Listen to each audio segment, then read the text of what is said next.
Help them remain steadfast in honesty, accountability, and service. We ask for your blessings upon this house, upon the speaker, and upon the people who serve.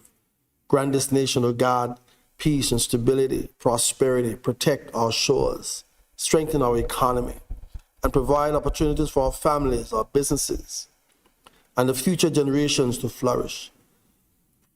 May every community experience hope, healing, and renewed purpose. We pray for the people of Anguilla. And Lord, while death and violence seems to be overtaking this land, we pray that you'll break the bands of evil and wickedness. Let your light shine upon this nation, upon this people, upon this government. Let your righteousness and compassion, your faith, may your peace guide every home and community, every leader, and may your favor rest upon this land. We declare by faith that you will guide us through Christ our Lord. Amen.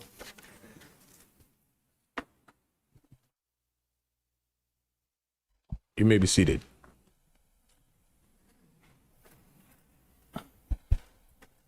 Confirmation of minutes. Minutes of proceedings of the 6th meeting of the 2nd session of the 13th Anguilla House of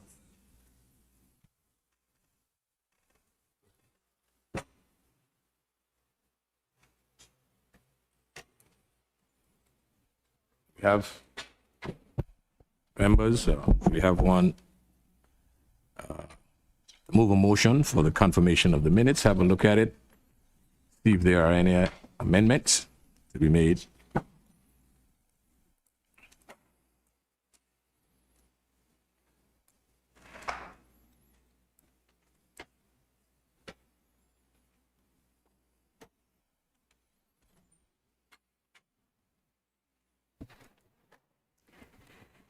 Mr. Speaker, I move that the minutes be accepted. There a seconder? Mr. Speaker, I second. Motion has been moved that the minutes of the proceedings of the 6th meeting of the 2nd session of the 13th Anguilla House of Assembly be accepted as circulated. Those in favor? Those against? The ayes have it. Minutes of the proceedings of the 6th meeting of the 2nd session of the 13th Anguilla House of Assembly have been moved and seconded and accepted as circulated without amendments. Oath of allegiance to new members done. Announcements by the direction of the Speaker. I have received apologies from the Honorable Speaker of this Assembly. I've also received apologies for the Honorable Member for Island Harbor, District 1, and the Leader of the Opposition.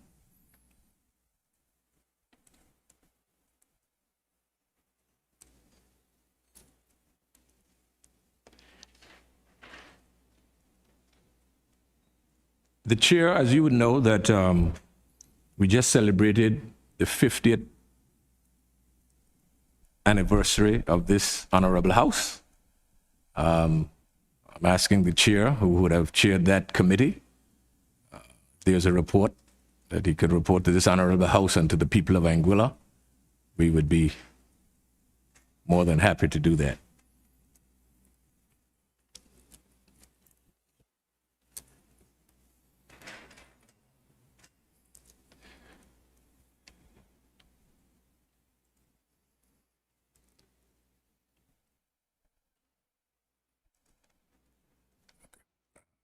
There is a report and there are some printing issues, some technical issues. Okay.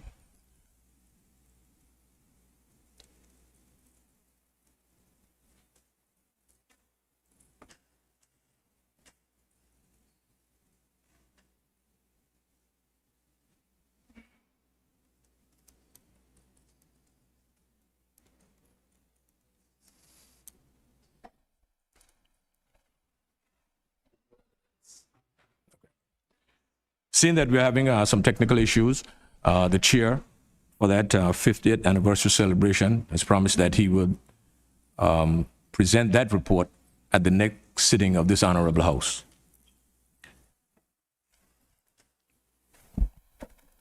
Questions? The Honorable Member for Road North to ask a series of questions.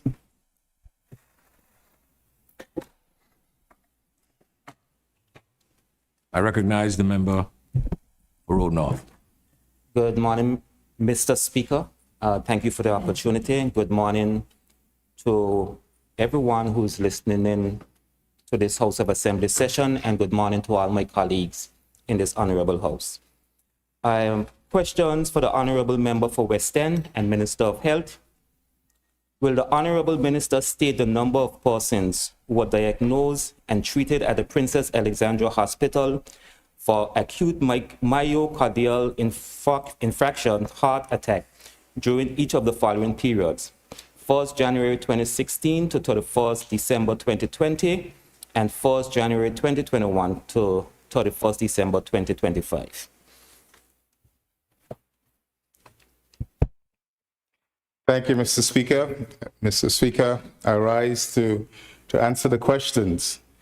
In fact, the first question, but there are a series of questions that from 1 to 3 are pretty much related regarding the numbers that are required. So I'm not sure if the honorable member wants me to answer individually or because there will be a repeat of a number of those questions. Yes, if he just would say which part of the questions he's answering, I'm okay with that. Okay. You may proceed, member. Mr. Speaker, to answer the question, the response, the figures presented are hospital-treated numbers from the Princess Alexandra Hospital as the island's only emergency and inpatient facility. These data captured virtually all serious events that present for care. They show how many people were treated, not how many people in Anguilla actually developed these conditions. Hospital data therefore describe utilization, not population incidence or prevalence. Table 1, Mr. Speaker.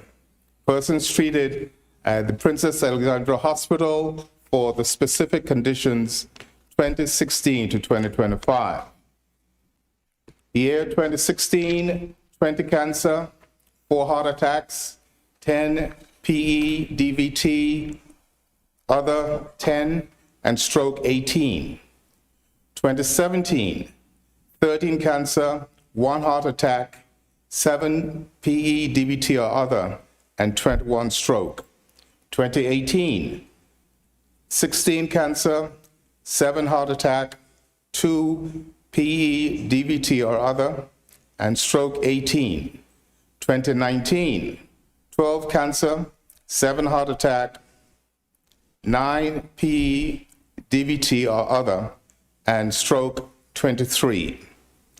2020, 20 cancer, 15 heart attack, 4 PE, DVT or other, and 17 stroke. 2021, 14 cancer, 6 heart attack, 10 DVT, PE and other, and stroke 24. 2022, 13 cancer, 5 heart attack, 8 PE, DVT or other, and stroke 34.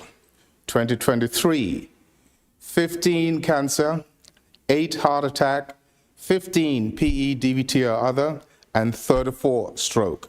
2024, 25 cancer, 20 heart attack, 8 PE, DVT or other, and 31 stroke.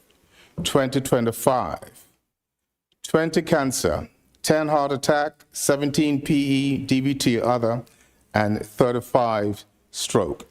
The total amount in that period of time, 168 cancer, 83 heart attack, 90 PE, DVT or other, and 255 stroke.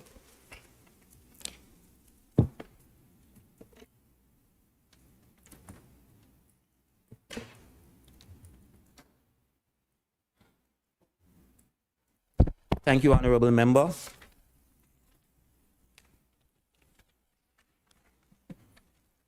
So we'll go to question 5.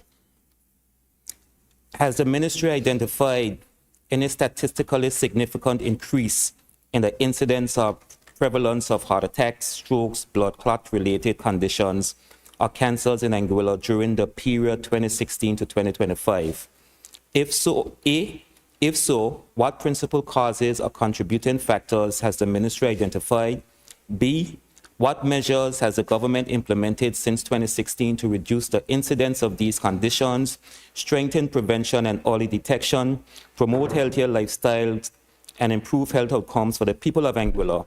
And C, can the Honorable Minister advise whether there are any reports, statistical analysis, policy documents, or strategic plans that inform the government's assessments of these trends and its response? And if so, whether he intends to table them before this Honorable House? Thank you, Mr. Speaker. Again, to answer the question, has the ministry identified any statistical significant increase in the incidence or prevalence of heart attacks, strokes, blood clot-related conditions, or cancers in Anguilla during the period 2016 to 2025? The response, Mr. Speaker, questions about statistically significant changes in incidence or prevalence require population-based epidemiological studies, not hospital utilization data. Anguilla's most recent population-based assessment remains the WHO STEP survey of 2016, which documented high levels of chronic disease risk factors. And question A, if so, what principal causes or contributing factors has the ministry identified? And B, what measures has the government implemented since 2016 to reduce the incidence of these conditions, strengthen prevention and early detection, promote healthier lifestyles, and improve health outcomes for the people of Anguilla? Response, Mr. Speaker. Anguilla's chronic disease burden is driven by well-known lifestyle risk factors: high salt diets, low fruit and vegetable intake, inadequate physical activity, overweight and obesity. These conditions develop over many years and should not be attributed to any single government or single calendar year. It is also important to remember that these chronic diseases develop over many years, often decades, and should not be reasonably be attributed to the actions of a single government or to changes occurring within a single calendar year. The ministry's focus remains on long-term prevention through HEARTS, H-E-A-R-T-S capital, hypertension control, diabetes management, and healthy aging. As of 2016, the following initiatives have been implemented: National NCD Plan, subsequent to establishing the Chronic Disease Unit in 2014-15, HEARTS Hypertension Program, Hypertension Registry, Move Your Body Program, Fit Teen Program, School Health Program, Nutrition Initiatives, routine screening, PSA, Pap smears, mammography now available, men's health initiatives, strengthen primary care, improve surveillance, and health information systems. Additionally, early detection and screening for cancer, such as prostate, cervix, and breast, rectal exams, PSA testing, Pap smear, and now mammography, that is now available at Welch's. Question 5C, can the Honorable Minister advise whether there are any reports, statistical analyses, policy document, or strategic plans that inform the government's assessment of these trends and its response, and if so, whether he intends to table them before this Honorable House? My response, Mr. Speaker, Anguilla's most recent population-based estimates of prevalence are derived from the WHO STEP survey of 2016, which is available on the WHO website. National Health Strategic Plans, DHS Annual Statistical Publication, CMO Health Profiles 2014, 2018, and 2024. Press releases citing NCD burdens.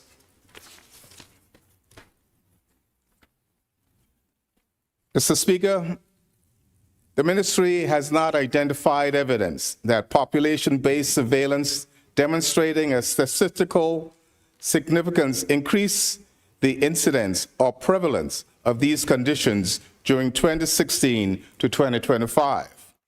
Hospital data show trends in people treated, not incidents in the population, and should be interpreted accordingly.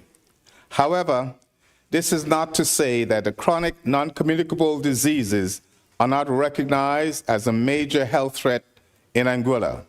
We continue to work to improve the situation.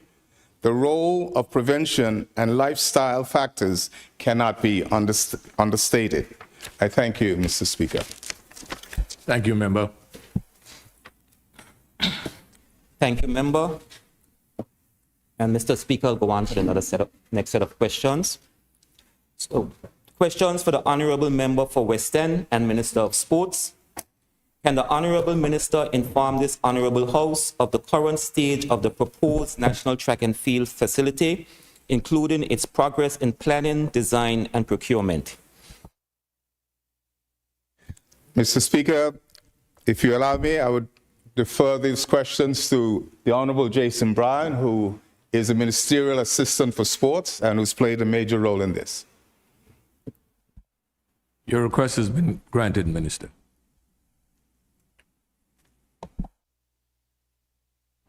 Thank you, Mr. Speaker, and good morning to all honorable members of this House. I stand to answer question 1. Mr. Speaker, I thank the honorable member for Road North for this important question. The proposed national track and field facility remains a flagship priority of this government and forms a key component of our commitment under the National Sports Policy. I am pleased to advise this honorable House that the project has already received outline and planning permission, and preparatory activities are progressing as planned. The government continues to work closely with our international partners to advance the remaining planning, technical, and administrative requirements. In keeping with the agreed implementation framework, the procurement of contractors will be managed through our development partners in accordance with internationally accepted procurement procedures, following the execution of the necessary agreements. This government remains fully committed to ensuring that this project is delivered in a transparent, accountable, and efficient manner for the benefit of the people of Anguilla. Mr. Speaker, I have a supplementary question. Go ahead. Can the Honorable Single Island Wide member elaborate a bit on what preparatory works have been done?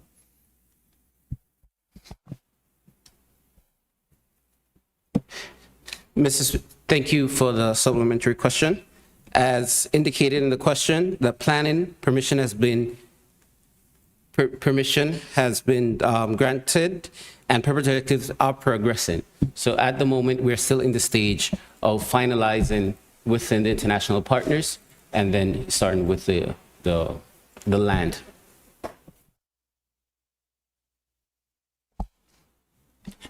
Thank you, Honorable Member. Question number 2. Can the Honorable Member advise whether cost estimates have been completed for the enabling works and supporting amenities of the proposed track and field facility, including spectator seating, lighting, changing rooms, drainage, and field event areas? And if so, what are those estimated costs?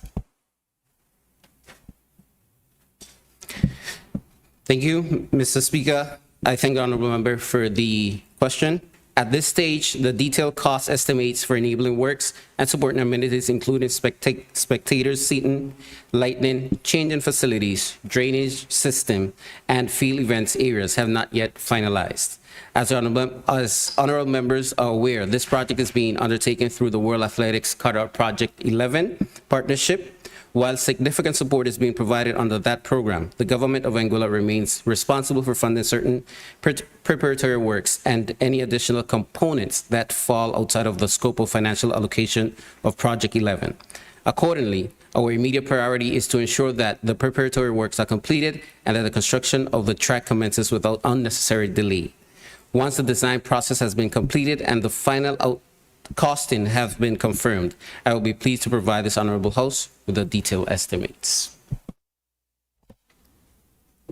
Thank you, honorable member. Question number 3. Can the honorable member advise whether the funding has been identified or budgeted for the enabling works and supporting amenities associated with the proposed track and field facility? I thank the honorable member for the question. Yes, funding has been identified for the initial phase of the project in the government's 2026 budget. In excess of the 1.5 million EC dollars was allocated under the capital program for sports development. From this allocation, the initial enabling works associated with the National Track and Field facility, including land clearing, surveying, and other preparatory activities, will be financed. At the same time, the government continues to engage closely with our development partners to secure the implementation of a broader project and ensure that the remaining components of the facility are delivered in accordance with the agreed program. This investment demonstrates our commitment to moving this along a weighted national project from planning into implementation. Thank you again, member. Can the honorable member indicate the anticipated timeline for the commencement of the proposed track and field facility and state the anticipated date on which construction is expected to begin? Thank you, honorable member, for the question. Our initial expectation was for construction to commence towards the end of July 2026. However, additional time has been required to complete the remaining plan approvals, finalize the necessary agreements, and conclude the procurement process. Based on the current schedule, we anticipate completing the outstanding planning requirements by the end of August 2026, with the contract expected to be awarded by mid-September 2026. Subject to the successful completion of these processes, construction is expected to commence shortly thereafter during the September 2026, with an estimated construction period of approximately 5 to 6 months.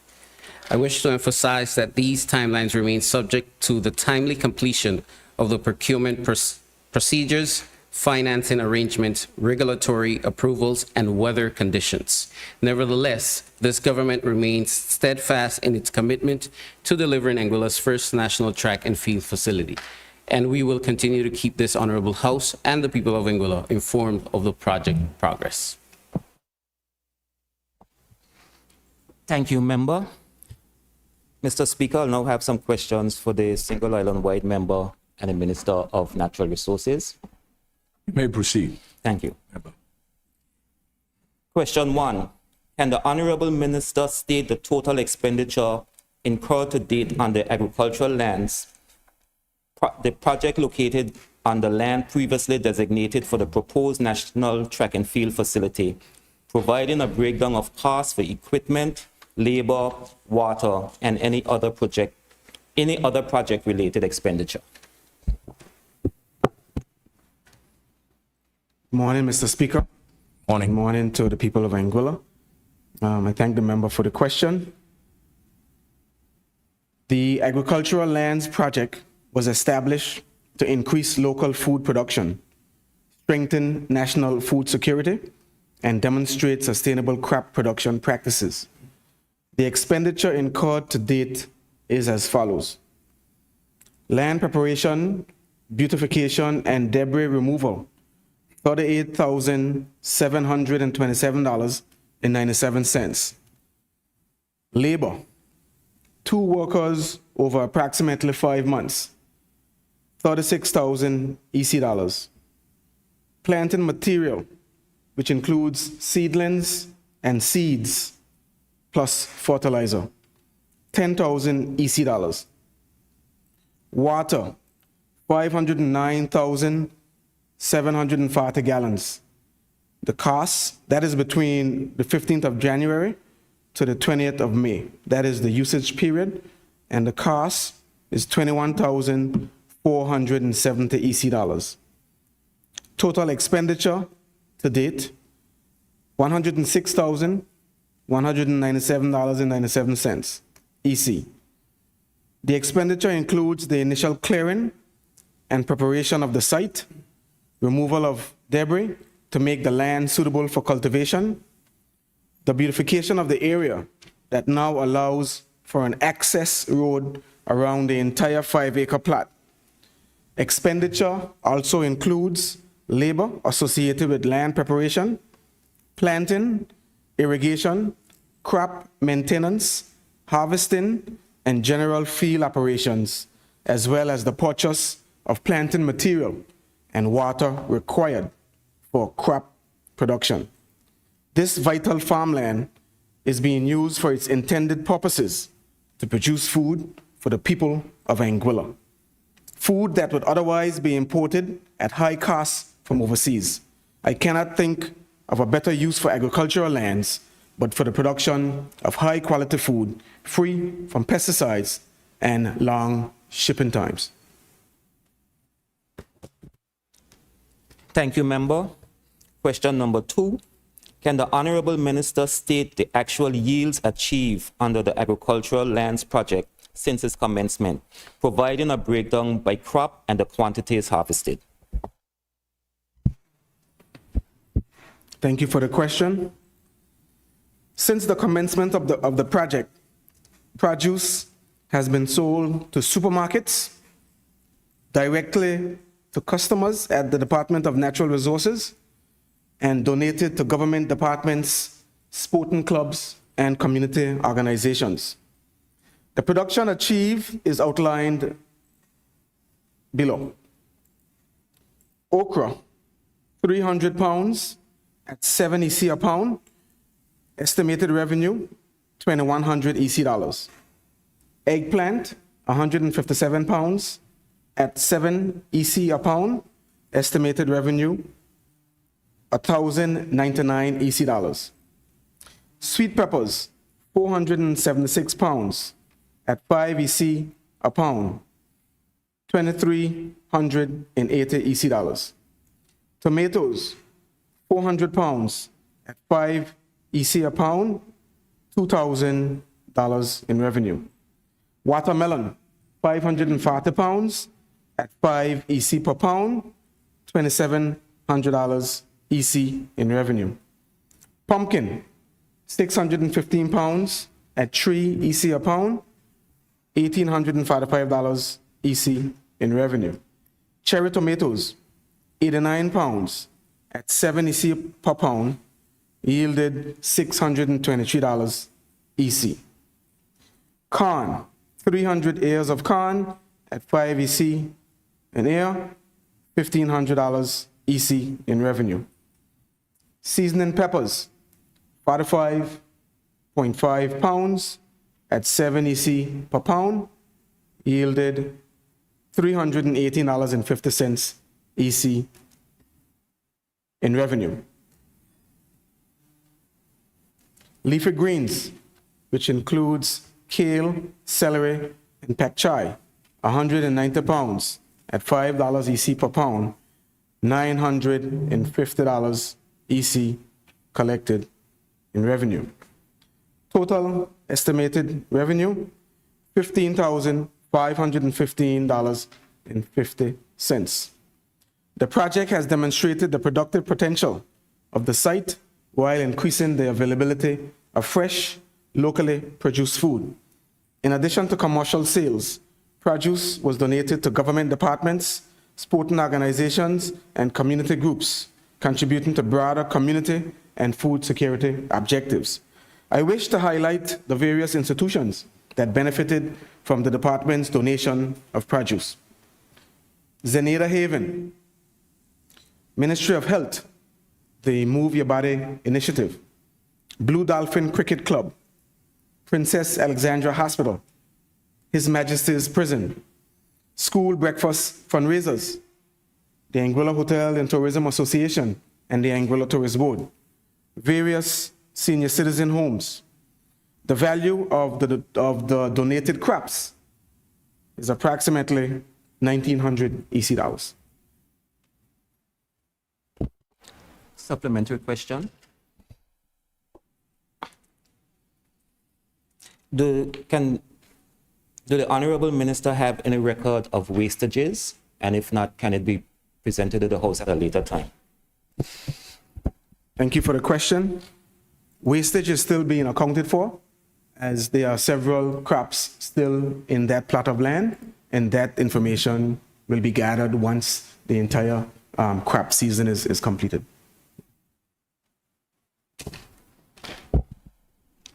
Question number 3. Can the Honorable Minister state whether a cost-benefit analysis has been undertaken for the agricultural lands project to evaluate its productivity, financial performance, and value for public expenditure? And if so, can the findings be provided to this Honorable House? Thank you for the question. At this stage, a formal cost-benefit analysis has not been undertaken for the agricultural lands project. However, some of the benefits of this initiative are as follows: a complete review of access to affordable water for farming. 2, the turning over of some 5 acres of land for farmers that is already prepped and beautified for maximum benefit. This includes irrigation and ground cover already being in place. 3, the area will now be a turnkey opportunity for farmers.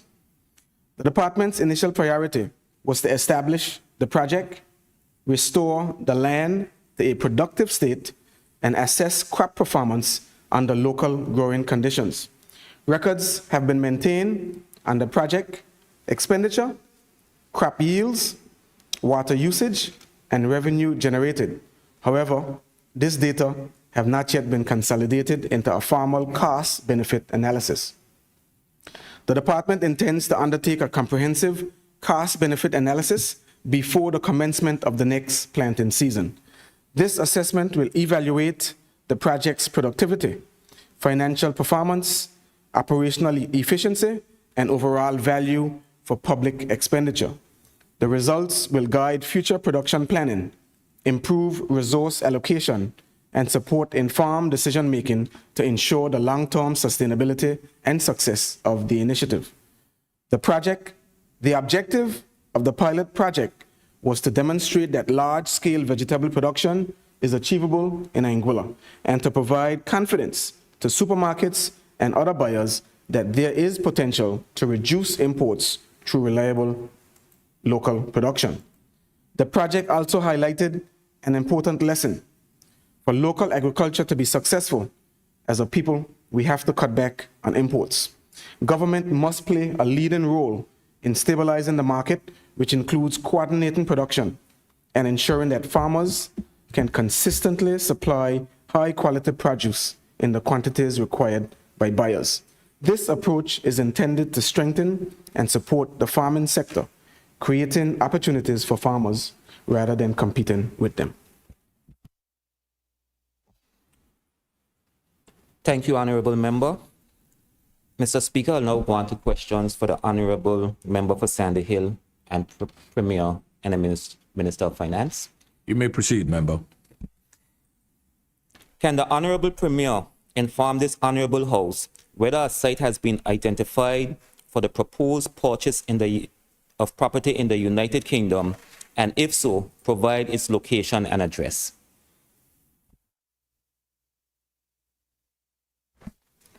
Thank you. Good morning to you, Mr. Speaker. Good morning to the members of this honorable House and the listening and viewing public. Morning.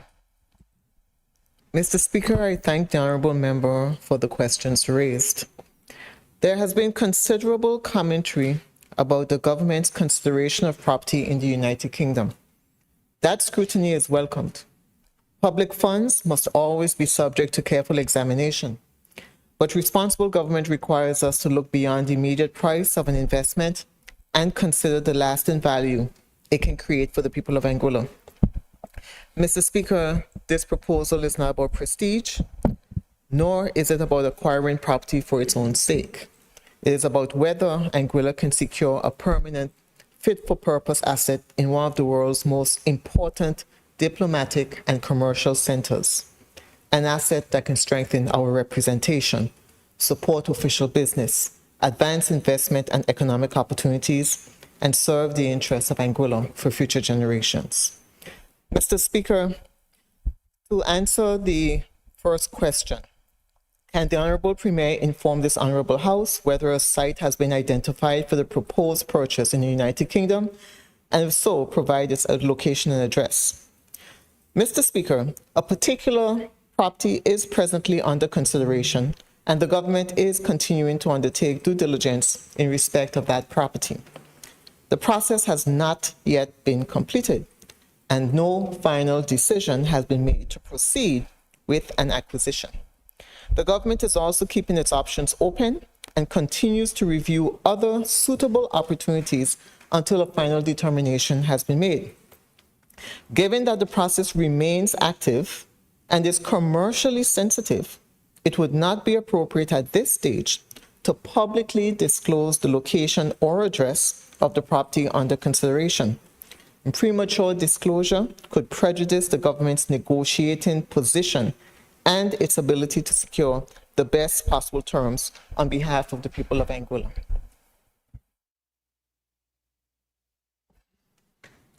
Thank you, Member.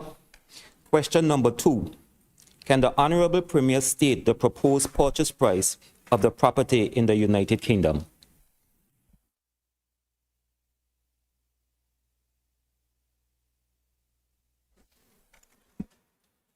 Mr. Speaker, the proposed purchase price is not being disclosed at this stage, while due diligence and negotiations remain ongoing, and the government retains the option to pursue other suitable properties. I can, however, remind this Honorable House that the government had originally included an allocation of $9.5 million in the supplementary budget, which will be included in a further supplementary budget.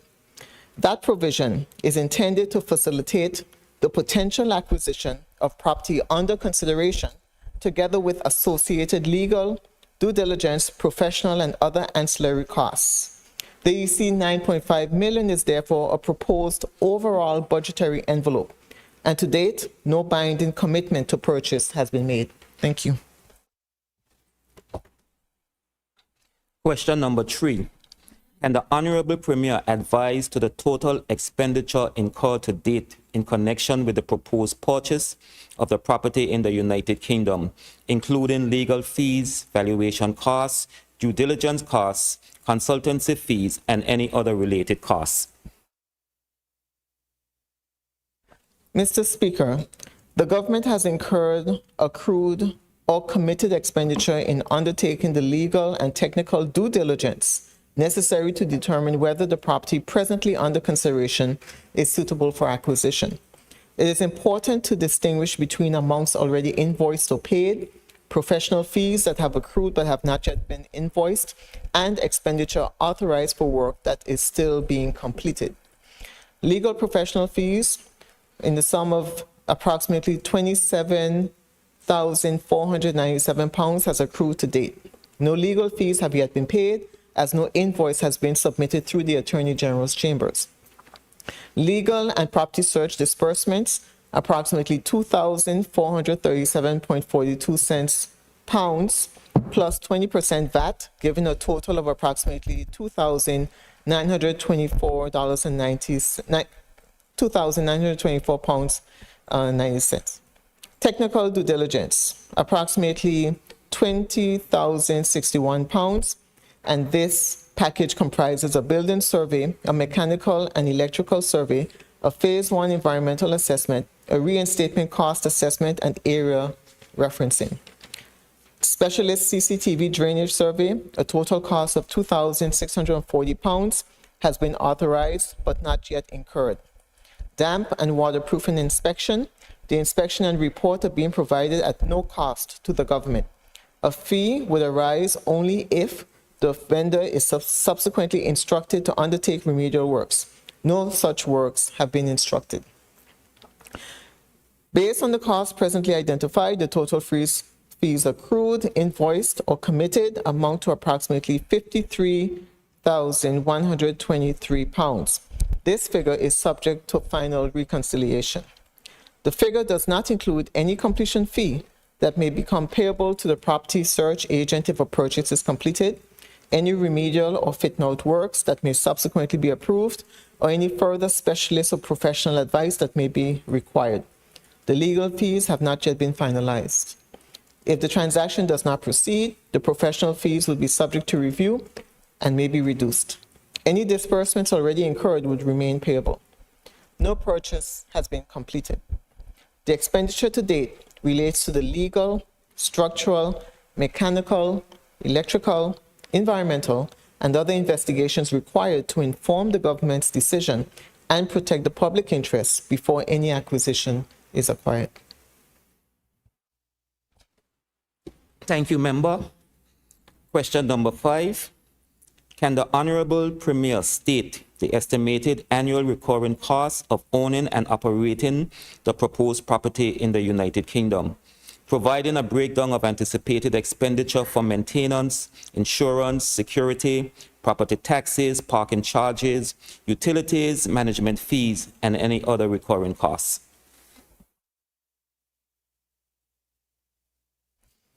Mr. Speaker, preliminary financial work has been undertaken to assess the likely recurring costs associated with the accommodation options currently under consideration in the United Kingdom. Based on the information available at this stage, the gross annual operating cost is estimated to be in the region of £100,000 per annum. This is a high-level planning estimate and remains subject to confirmation through the ongoing legal, technical, and financial due diligence. The estimate provides for the principal costs ordinarily associated with owning and operating a property of this nature, including insurance, utilities, routine and planned maintenance, statutory inspections and compliance, security and access arrangements, property management, and professional oversight and provision for periodic repairs. The final net cost will depend on the particular operating arrangements ultimately adopted, including the extent and timing of government occupation, and any opportunities to offset part of the cost through the appropriate use of the premises, including leasing of space. Mr. Speaker, it is equally important that this Honorable House considers the substantial wider benefits alongside the recurrent costs.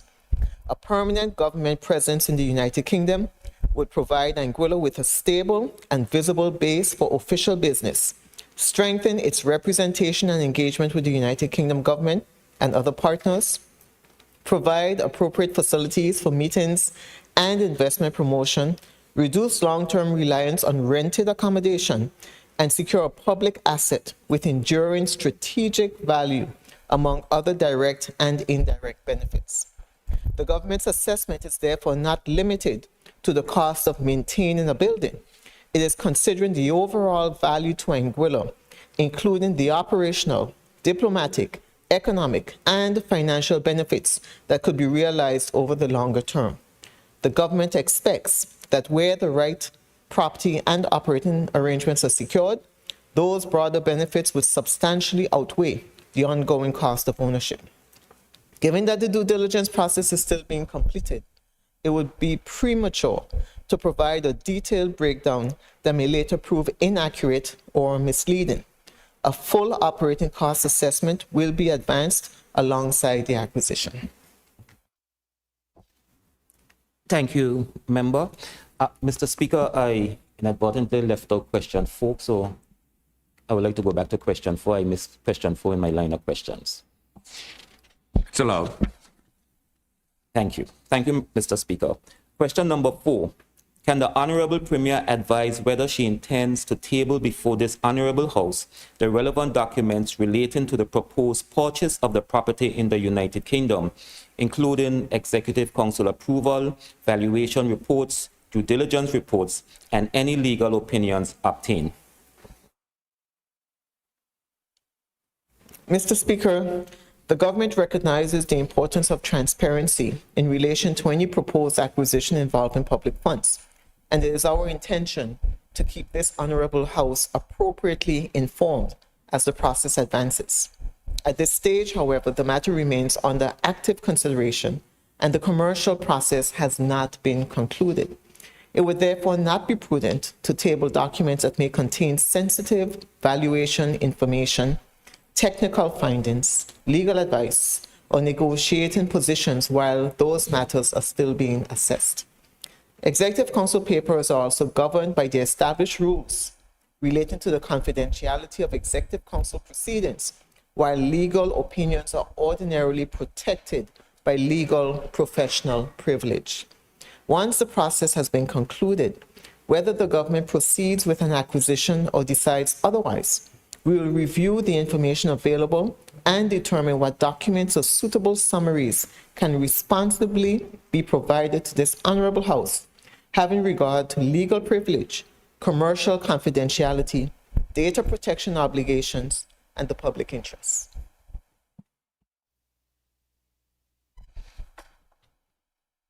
Question number 6. Can the Honorable Premier state the total amount paid to date for the fitting out of office space for the United Kingdom representative for the Government of Anguilla as approved by Executive Council? Mr. Speaker, no amount has been paid by the government for the fitting out of office space for the United Kingdom representative.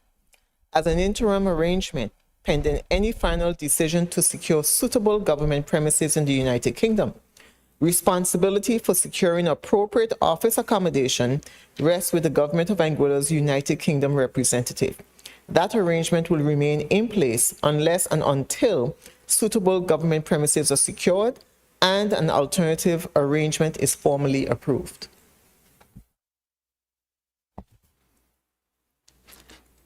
Thank you, Member. Question number 7. Will the proposed purchase of the property in the United Kingdom necessitate any changes to the contractual arrangements of the Government of Anguilla's United Kingdom representative? And if so, what changes are contemplated? Mr. Speaker, no changes to the United Kingdom representative's contractual arrangements have been determined or are presently contemplated solely as a consequence of the proposed acquisition. Should an acquisition proceed, the government would need to establish clear arrangements governing the occupation, use, administration, and management of the premises. Legal counsel has therefore been instructed to ensure that any occupation and use arrangements appropriately safeguard the Government of Anguilla's interests and operational position. Any consequential change to the representative's contract or administrative arrangements would be considered separately and would be subject to the appropriate process.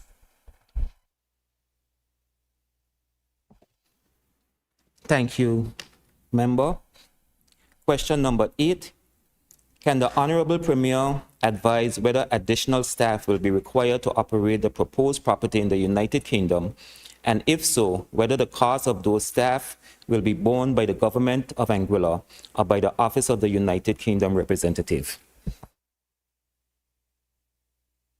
Mr. Speaker, no determination has been made that additional permanent staff will be required to operate the proposed property. The operating model is still being assessed. Where necessary, the government may make use of contracted property management, maintenance, cleaning, or security services, rather than assuming at this stage that additional permanent employees would be required. Should a future assessment establish the need for additional staffing or contracted services, any proposal would be subject to the normal budgetary and approval processes. As the Office of the United Kingdom representative is funded by the Government of Anguilla, any approved staffing or operating expenditure would ultimately be borne by the government through the approved budget, irrespective of the administrative unit through which it is managed. Mr. Speaker, I reiterate that no final decision has been made and no binding purchase commitment has been entered into. The government will continue to proceed carefully and responsibly, and any acquisition will be advanced only after the necessary due diligence, affordability, and financial assessments have been completed and the appropriate approvals obtained. Thank you, Mr. Speaker. Thank you, member. Mr. Speaker, I'll now ask some questions of the Honorable Single Island Wide member and Minister for Infrastructure. You may proceed, member. Can the Honorable Minister state the total amount the government of Anguilla is expected to pay in rent for office accommodation during 2026? Good morning, Mr. Speaker. Good morning to all the members of this honorable House, the House of Assembly staff, as well as the people of Anguilla who may be listening and watching. I'd like to thank the honorable member from Road North for his question. The response to question 1, can the honorable minister state the total amount of the government of Anguilla is expected to pay for rent for office accommodation during 2026? The response, Mr. Speaker, based on the government's total rental commitments, the total rental expenditure for 2026 is projected at approximately EC $2,163,489.48, with a monthly rental commitment of EC $180,290.79. The Ministry of Finance records these expenditures under the broader budget category of rental of buildings, and historical expenditure specifically relating to office accommodation is therefore not readily available. Should the honorable members require a comparative analysis of prior years, this can be undertaken and provided if wished so, Mr. Speaker. It is important to note that the 5 Mar building is the only additional office accommodation secured during this administration's tenure. The lease was necessary to address long-standing issues with government departments occupying accommodations that were no longer fit for purpose and to provide suitable accommodation while preparatory works are undertaken for the construction of the new government headquarters, Mr. Speaker. Thank you, member. Question number 2. Can the Honorable Minister advise of the total expenditure incurred to date in 2026 on the renovation and retrofitting of government office accommodation, including a breakdown of costs by building and department? Thank you, Mr. Speaker. Again, I would like to thank the honorable member for the question. The response. As of today, the government of Anguilla has incurred expenditure of EC $753,166.11 during 2026 on the renovation and retrofitting of government office accommodation. The expenditure to date is broken down as follows. The Royal Anguilla Police Force, construction of office space, $292,346.40. The 5 Mar building retrofit works, which includes the housing of Radio Anguilla, the Department of Education and Statistics, $460,819.71. This brings the total expenditure to date to a total of $753,166.11. Mr. Speaker, just to further note, in 2008, the government of Anguilla commissioned a master plan office accommodation study, which recommended the centralization of government services to improve operational efficiency, enhance service delivery, reduce the financial burden associated with rental office accommodation, and address significant overcrowding across government offices. At that time, in 2008, Mr. Speaker, 16 government departments were operating from rented accommodation at an annual cost of approximately EC $3.1 million annually, while more than 12 departments were experiencing overcrowded and unsuitable working conditions.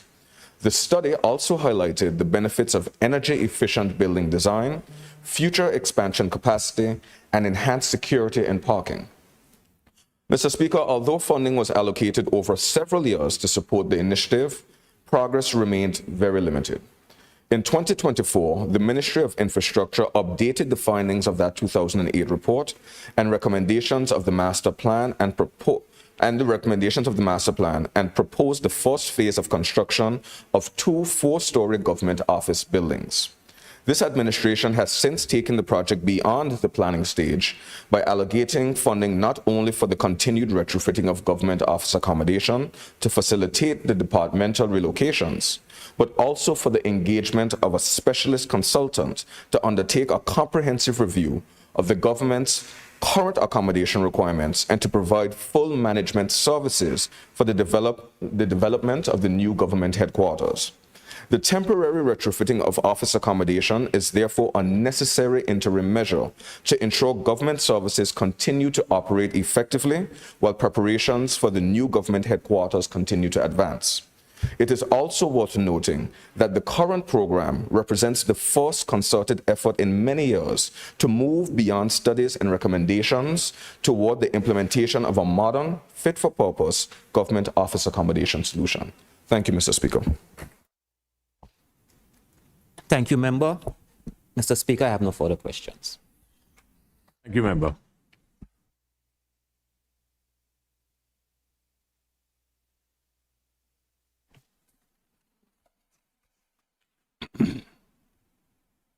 Government statements on recent developments, none.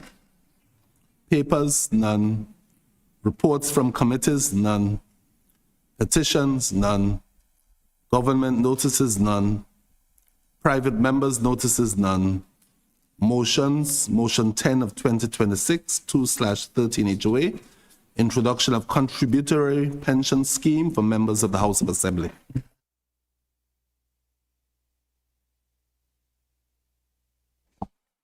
I recognize the mover of the motion, member for Road North.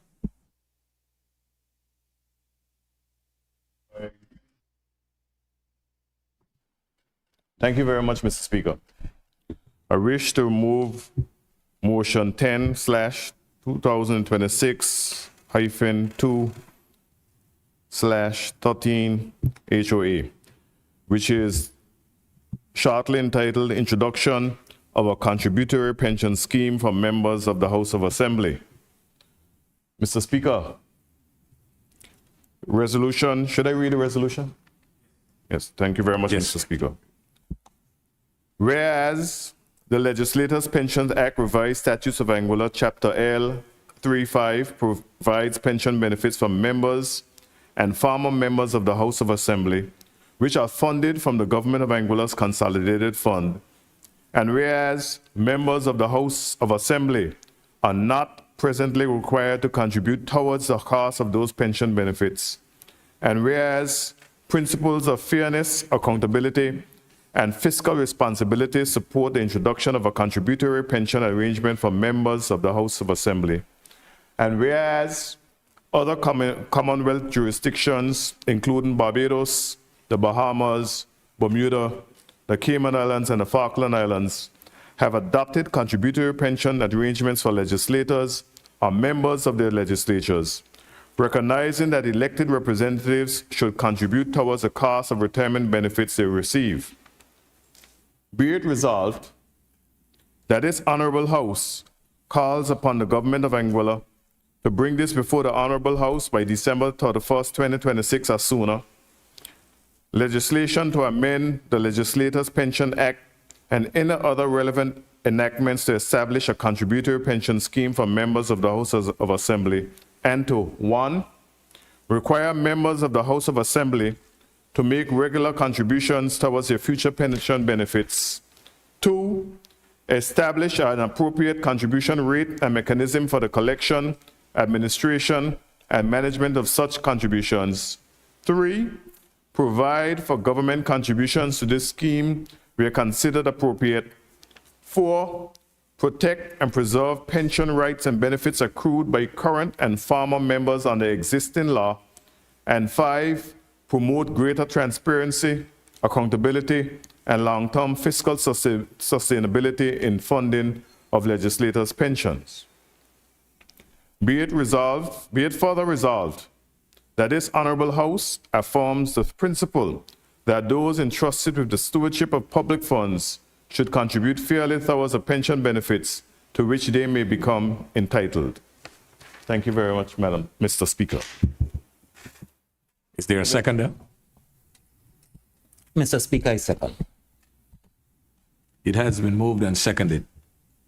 I will now ask the mover of the motion to explain the merits and principles of this motion. Thank you very much, Mr. Speaker. Mr. Speaker, there's no better time to get something done than now, in this present time. There may be many questions as to why this was not done before, but delay does not mean denied. The record will show that when the present pension scheme was developed, many public servants did not pay into it, but they benefited as former employees of the Anguilla Public Service. It would have been great for us to consider unestablished workers in this as well, of the Anguilla Public Service, but that will come soon to this House. That said, the idea to introduce and include a contributory element for members of Parliament in the pension scheme of the Anguilla Public Service is now. It is known that members of Parliament, including the Honourable Speaker, benefit from pension after a period of service and following retirement once they have achieved the required age. They have not paid into it in the past, and we are not here to blame anyone or any political party, but to remedy this abnormality and fix it, and that is why we are tabling it here today, Mr. Speaker. The record will show that on Tuesday, the 14th of July 2026, a motion was laid before this Parliament to ensure that after 50 years, after the first Parliament, this matter is being finally made right. Thank you, Mr. Speaker. Thank you, member. Are there any contributions to this motion? I recognize the member for Valley North.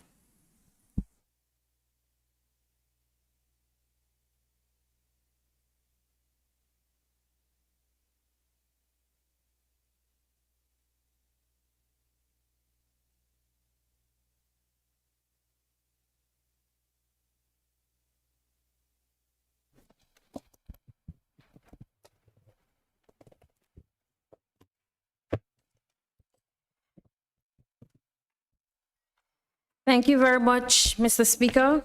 I wish to apologize in advance, Mr. Speaker, because I'm so used to saying, Madam Speaker. So if I do make an error, it is not intentional. You will be forgiven.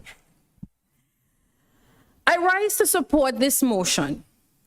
In fact, Mr. Speaker, I welcome its introduction by the opposition. The establishment of a contributory pension system for legislators is not only the right thing to do, but it is also an important step in strengthening public confidence in our institutions. A contributory system promotes fairness, accountability, and shared responsibility. Mr. Speaker, it ensures that those who benefit from a pension also contribute to it, consistent with the principles that apply to many workers throughout the wider Anguilla Public Service. But, Mr. Speaker, I think it's critically important for the purpose of the general public to understand the work that has been undertaken in relation to the legislator's pension. Because I think, Mr. Speaker, there is an attempt by some particular persons to pretend as though this is something that is new. Mr. Speaker, I also wish to reassure this honorable House and the people of Anguilla that this work in relation to the legislator's pension being contributory will be completed well before December 2026. As a matter of fact, Mr. Speaker, considerable work has already been undertaken. And we are not starting from scratch, Mr. Speaker. In fact, the process is well advanced. Mr. Speaker, I believe it is critically important to place on public record that my support for a contributory legislator's pension did not begin today on the 14th of July 2026, nor did it begin when I entered government. When I first offered myself for election in 2022, during an interview on Class FM with DJ Hammer in April of 2022, I was asked specifically about the Legislators' Pension Fund and the Act. My response was clear and unequivocal. I believe it is critically important that pension be made contributory. I have no doubt, Mr. Speaker, that the then administration heard the interview. And I know this because several members of the then administration publicly responded to a number of issues that I raised during that interview. Curiously, however, there was complete silence on my recommendation regarding a contributory pension. While serving in opposition, Mr. Speaker, I undertook extensive research into the Legislators' Pension Act. As part of that work, I met with the head of the Public Service Pension Fund to better understand the operation of that scheme and to compare it with the existing legislators' pension legislation. Those discussions proved extremely valuable and helped to shape my understanding of how meaningful the overall reform of the legislation was. I also spent many hours conducting research at the House of Assembly. I wish to place on record my sincere appreciation to the Clerk of the Assembly for his professionalism, assistance, and support throughout that research, both when I served as a member of the opposition and since taking up government. Mr. Speaker, my research also extended well beyond Anguilla. I conducted a comparative analysis of legislators' pensions in Bermuda, St. Kitts, the British Virgin Islands, and the Cayman Islands. Examining these jurisdictions provided valuable context, highlighted best practices, and assisted in identifying reforms that would be appropriate for Anguilla. Because you see, Mr. Speaker, my interest in making the legislators' pension contributory and wider reform of the Pension Act did not begin on July 14th, nor did it begin last week, Thursday, when I was presented with the motion. Madam Speaker, but further to the public record that exists, on November 11th, 2024, under the APM administration, a Facebook post asked a simple question. This was a Facebook post from a member of the general public. Will any political party enact a contributory pension system for legislators? Again, November 11th, 2024. My response, while sitting in opposition at the time, was equally simple. AUF absolutely will. I was able to answer with confidence, Mr. Speaker, because I knew that my team fully supported that position. It reflected our collective commitment long before we assumed responsibility in government. More importantly, Mr. Speaker, in May of this year, I submitted a cabinet memorandum recommending a number of amendments to the Legislators' Pension Act. Following that submission, the Honorable Premier facilitated an extensive review session with Cabinet, during which we carefully examined each portion of the legislation, Mr. Speaker, line by line. One of the principal recommendations was that the pension system be made contributory. Mr. Speaker, the only member of Cabinet missing from that section was the Honorable Deputy Speaker. And that because he was away on government business. Every other member of Cabinet was present and went through line by line. I believe it is important to place on record that every member of government has consistently supported the reform, Mr. Speaker, of making it contributory. This is not a position adopted out of political convenience. It is one that has been consistently held and actively advanced. But the reality is this, Mr. Speaker. Making the pension contributory is only one aspect of the overall pension legislation. And as administration, Mr. Speaker, and even before we were elected to office, we truly believe that it required a comprehensive review of the legislation overall. A comprehensive review, Mr. Speaker, doesn't mean that every single aspect of it will change. But a comprehensive review takes into consideration where we are now and the necessary changes that are required for fairness, transparency, and accountability, Madam Speaker. Mr. Speaker.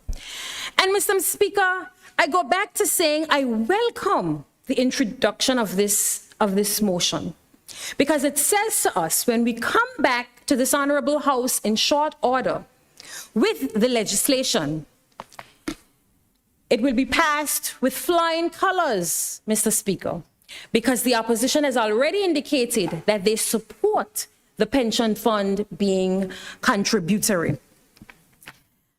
But Mr. Speaker,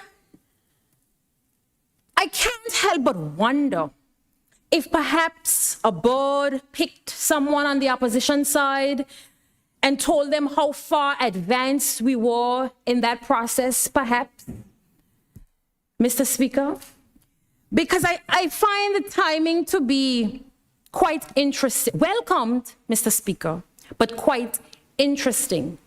But nonetheless, we are far and well advanced in our review of the overall pension legislation, Mr. Speaker.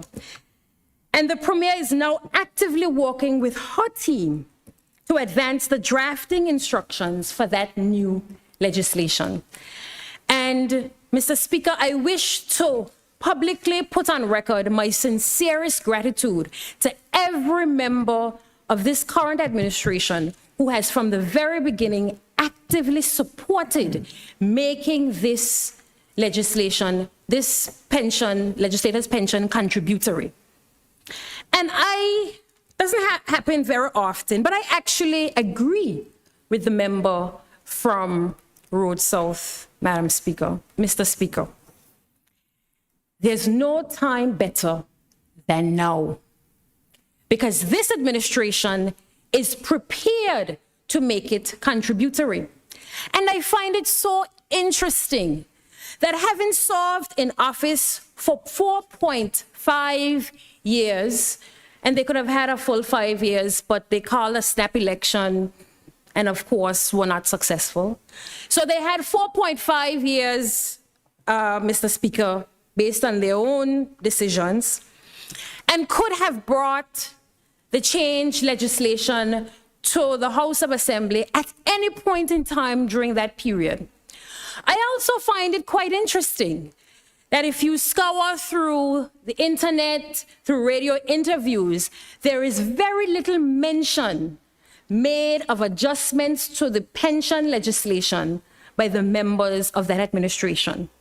So imagine my pleasant surprise when on Thursday of last week, I received the paper from this honorable House, and it had a motion in relation to the legislators' pension.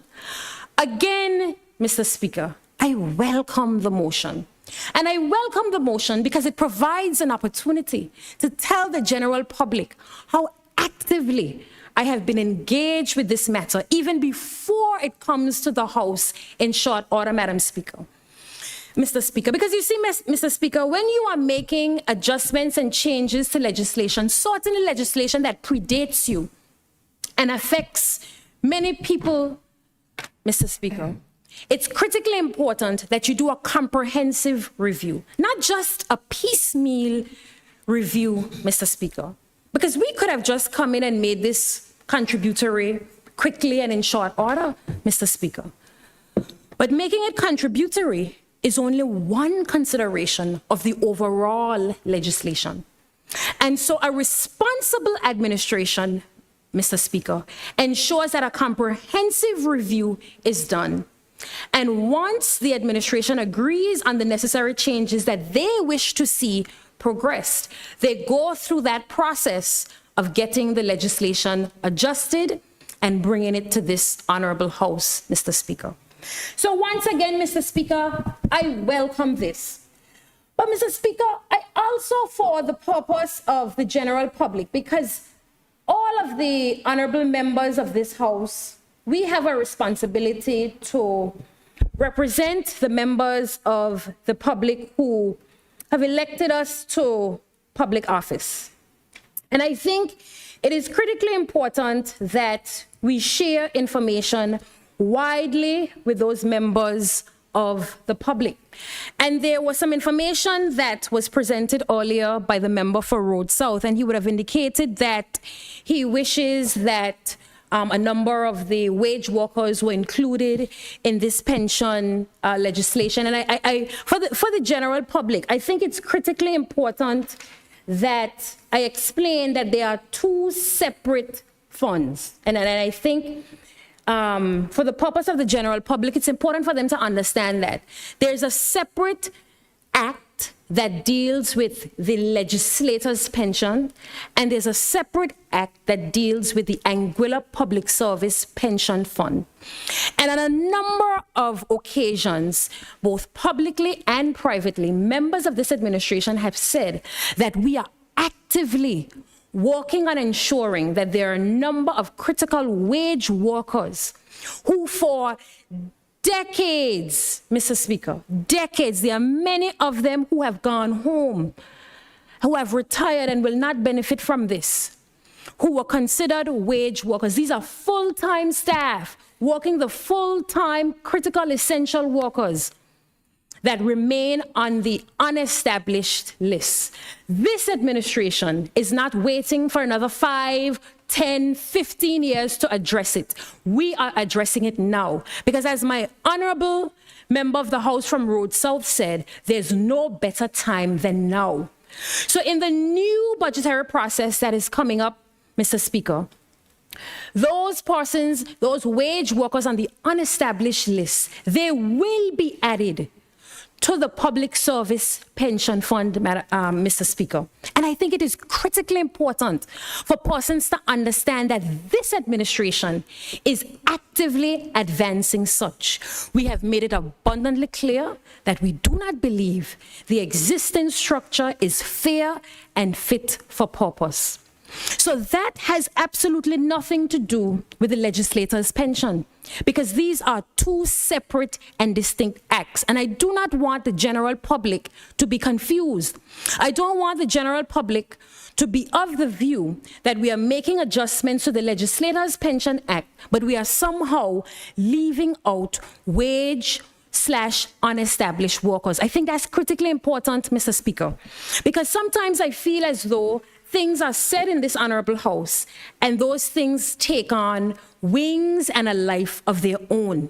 This administration is actively working at addressing the wage worker compensation situation, Mr. Speaker, but also making them established members of the Anguilla Public Service, which gives them access to the Anguilla Public Service Pension Fund and insurance. That does not require a legislative change. That requires a policy direction and policy change and the necessary budgetary allotment to support that move. And this administration is committed to doing that, Mr. Speaker, and we have publicly spoken about that on many, many, many occasions. So those are two separate and distinct things, and I don't want the general public or those wage workers to be confused by any of this, Mr. Speaker.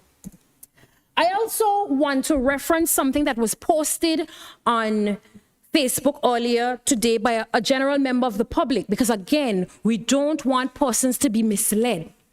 The post indicated, this morning we will be listening to the Anguilla House of Assembly to hear who will vote for a bill presented by the opposition, Honorable Merrick Richardson, to have all members of the Assembly pay into their own pension plan. I think it is only right that they pay their own rather than us taxpayers. Too long the people have been taken advantage of, right? And I think it's important for me to reference this because this is an individual who often speaks on behalf of the opposition, and I don't want anything to be distorted. First of all, this is not a bill that is being presented to this House. This is a motion that is being presented. Giving the public the impression that a bill is being presented gives the public the impression that you are bringing a piece of legislation already ready to go that we can vote on and it can be passed. So giving the public that impression makes it seem as though there's a bill being brought to the House, we're voting on that bill today, and once we leave this House, it will be contributory. The opposition is not bringing a bill, the opposition is bringing a motion. The motion simply says what you would like to have happen, and you are asking the government of Anguilla to do it by such and such a time. Again, Mr. Speaker, I welcome the motion. I welcome the motion because, one, it recognizes that when this administration brings it to the House, we already have opposition support. So I expect that we won't have a contentious meeting that is heavily politicized and you should have done more and you should have done this, because they have already indicated that they have a motion in support of what we intend to bring to this honorable House. And based on what I have outlined in the past few minutes, Mr. Speaker, it is clear that I personally have put on record on multiple occasions my support for the pension being contributory. Therefore, Mr. Speaker, I think I have adequately updated the general public on where this administration stands in relation to making it contributory. And I again welcome the support of the members of the opposition. And I want to reassure them that they gave us a deadline of December 2026. We welcome the deadline. We don't think we will need that much time, Mr. Speaker, because as I indicated, it is well advanced. So what I will say, though, is that in future, where there are things that you feel very strongly about, and it's high time that they be addressed, you do so when you have the reins of power. That being said, in the event that you don't do it when you have the reins of power, I welcome your support when the now administration is actively working to get the job done. And that's why the people of Anguilla voted us in, Mr. Speaker.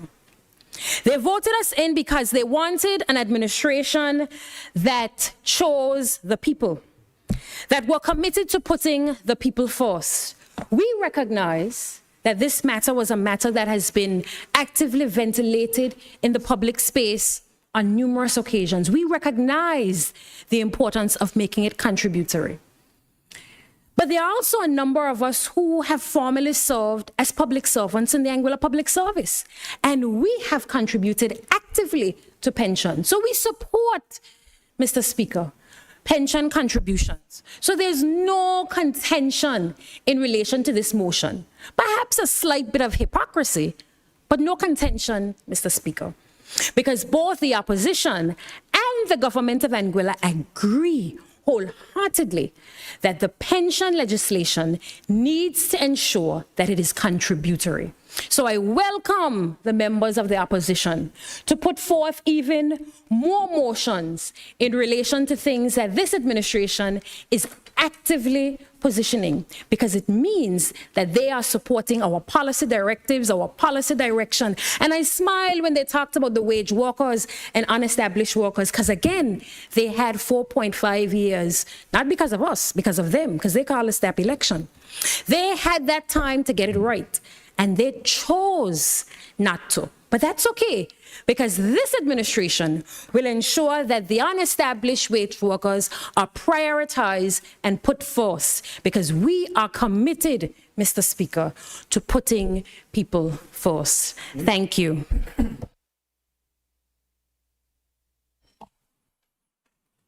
Thank you, member. Are there any other contributions?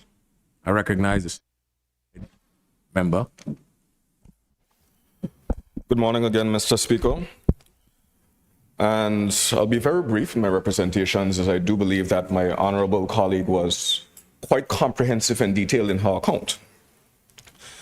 But Mr. Speaker, first thing that comes to mind when discussing this motion is the phrase mutatis mutandis. And through you, Mr. Speaker, I would like to ask my honorable colleagues in opposition if they are familiar with the phrase mutatis mutandis. And I'm not, and for my purpose. so the reason that I ask this, Mr. Speaker, is I find this to be quite a fitting phrase. Now, for the benefit of the general public, mutatis mutandis is a Latin phrase that translates to with the necessary changes having been made. And Mr. Speaker, I grew up in a time when Latin hasn't been taught in school, so I'm no expert in Latin. In fact, the first time I came across this phrase was when reviewing the Legislative Pensions Act, because this phrase is contained within the Act. And as my honorable colleague would have mentioned, we have sat down as cabinet and went through this Act line by line, word by word. And I want to take this time to thank my honorable colleague, the Honorable Ms. Shelia Rodders-Webster, for the work that she has done in spearheading advancing this initiative. She spoke about comparing other jurisdictions, coming up with formal recommendations, and bringing them before cabinet for us to have discussions. The most recent of these meetings, Mr. Speaker, I had to go back to my emails, was less than a month ago. And then that's why it brought me to this mutatis mutandis, because I do want to commend the members of the opposition for bringing this motion and the questions today. Because as a former member of the opposition, there are certain tools that opposition members have and the important role they play to hold government members to account. And there's a way to be a responsible opposition by way of bringing questions and motions. And it got other ways to be irresponsible, which we won't get into and discuss right now, Mr. Speaker. But going back to the phrase, which simply means with the necessary changes have been made, we know that this is a change that needs to be made. It's a change that we have all been in support of. And while we can say, why is the opposition bringing this motion today? Why didn't they do it in the 4.5 years that they were there? The reality is, Mr. Speaker, the necessary changes were not made by the previous administration. It was not made by administrations before that administration. But, Mr. Speaker, they will be made by this administration. So to put it simply, Mr. Speaker, I think we are all here on the same page and in support of going in this direction. I'm happy to see that the opposition is trying to keep our feet to the fire, but we've already been running miles ahead on this, Mr. Speaker. And so as my colleague said, I think that we should get this done far in advance of the December deadline. So we look forward to this administration being the administration to bring the necessary changes. As mentioned in my responses to the questions earlier, it's time to go beyond studies and recommendations to actually necessitating the changes that need to be made. And we will continue to do that as we continue to put the people of Angola first. Thank you, Mr. Speaker. Thank you, member. Are there any other contributions?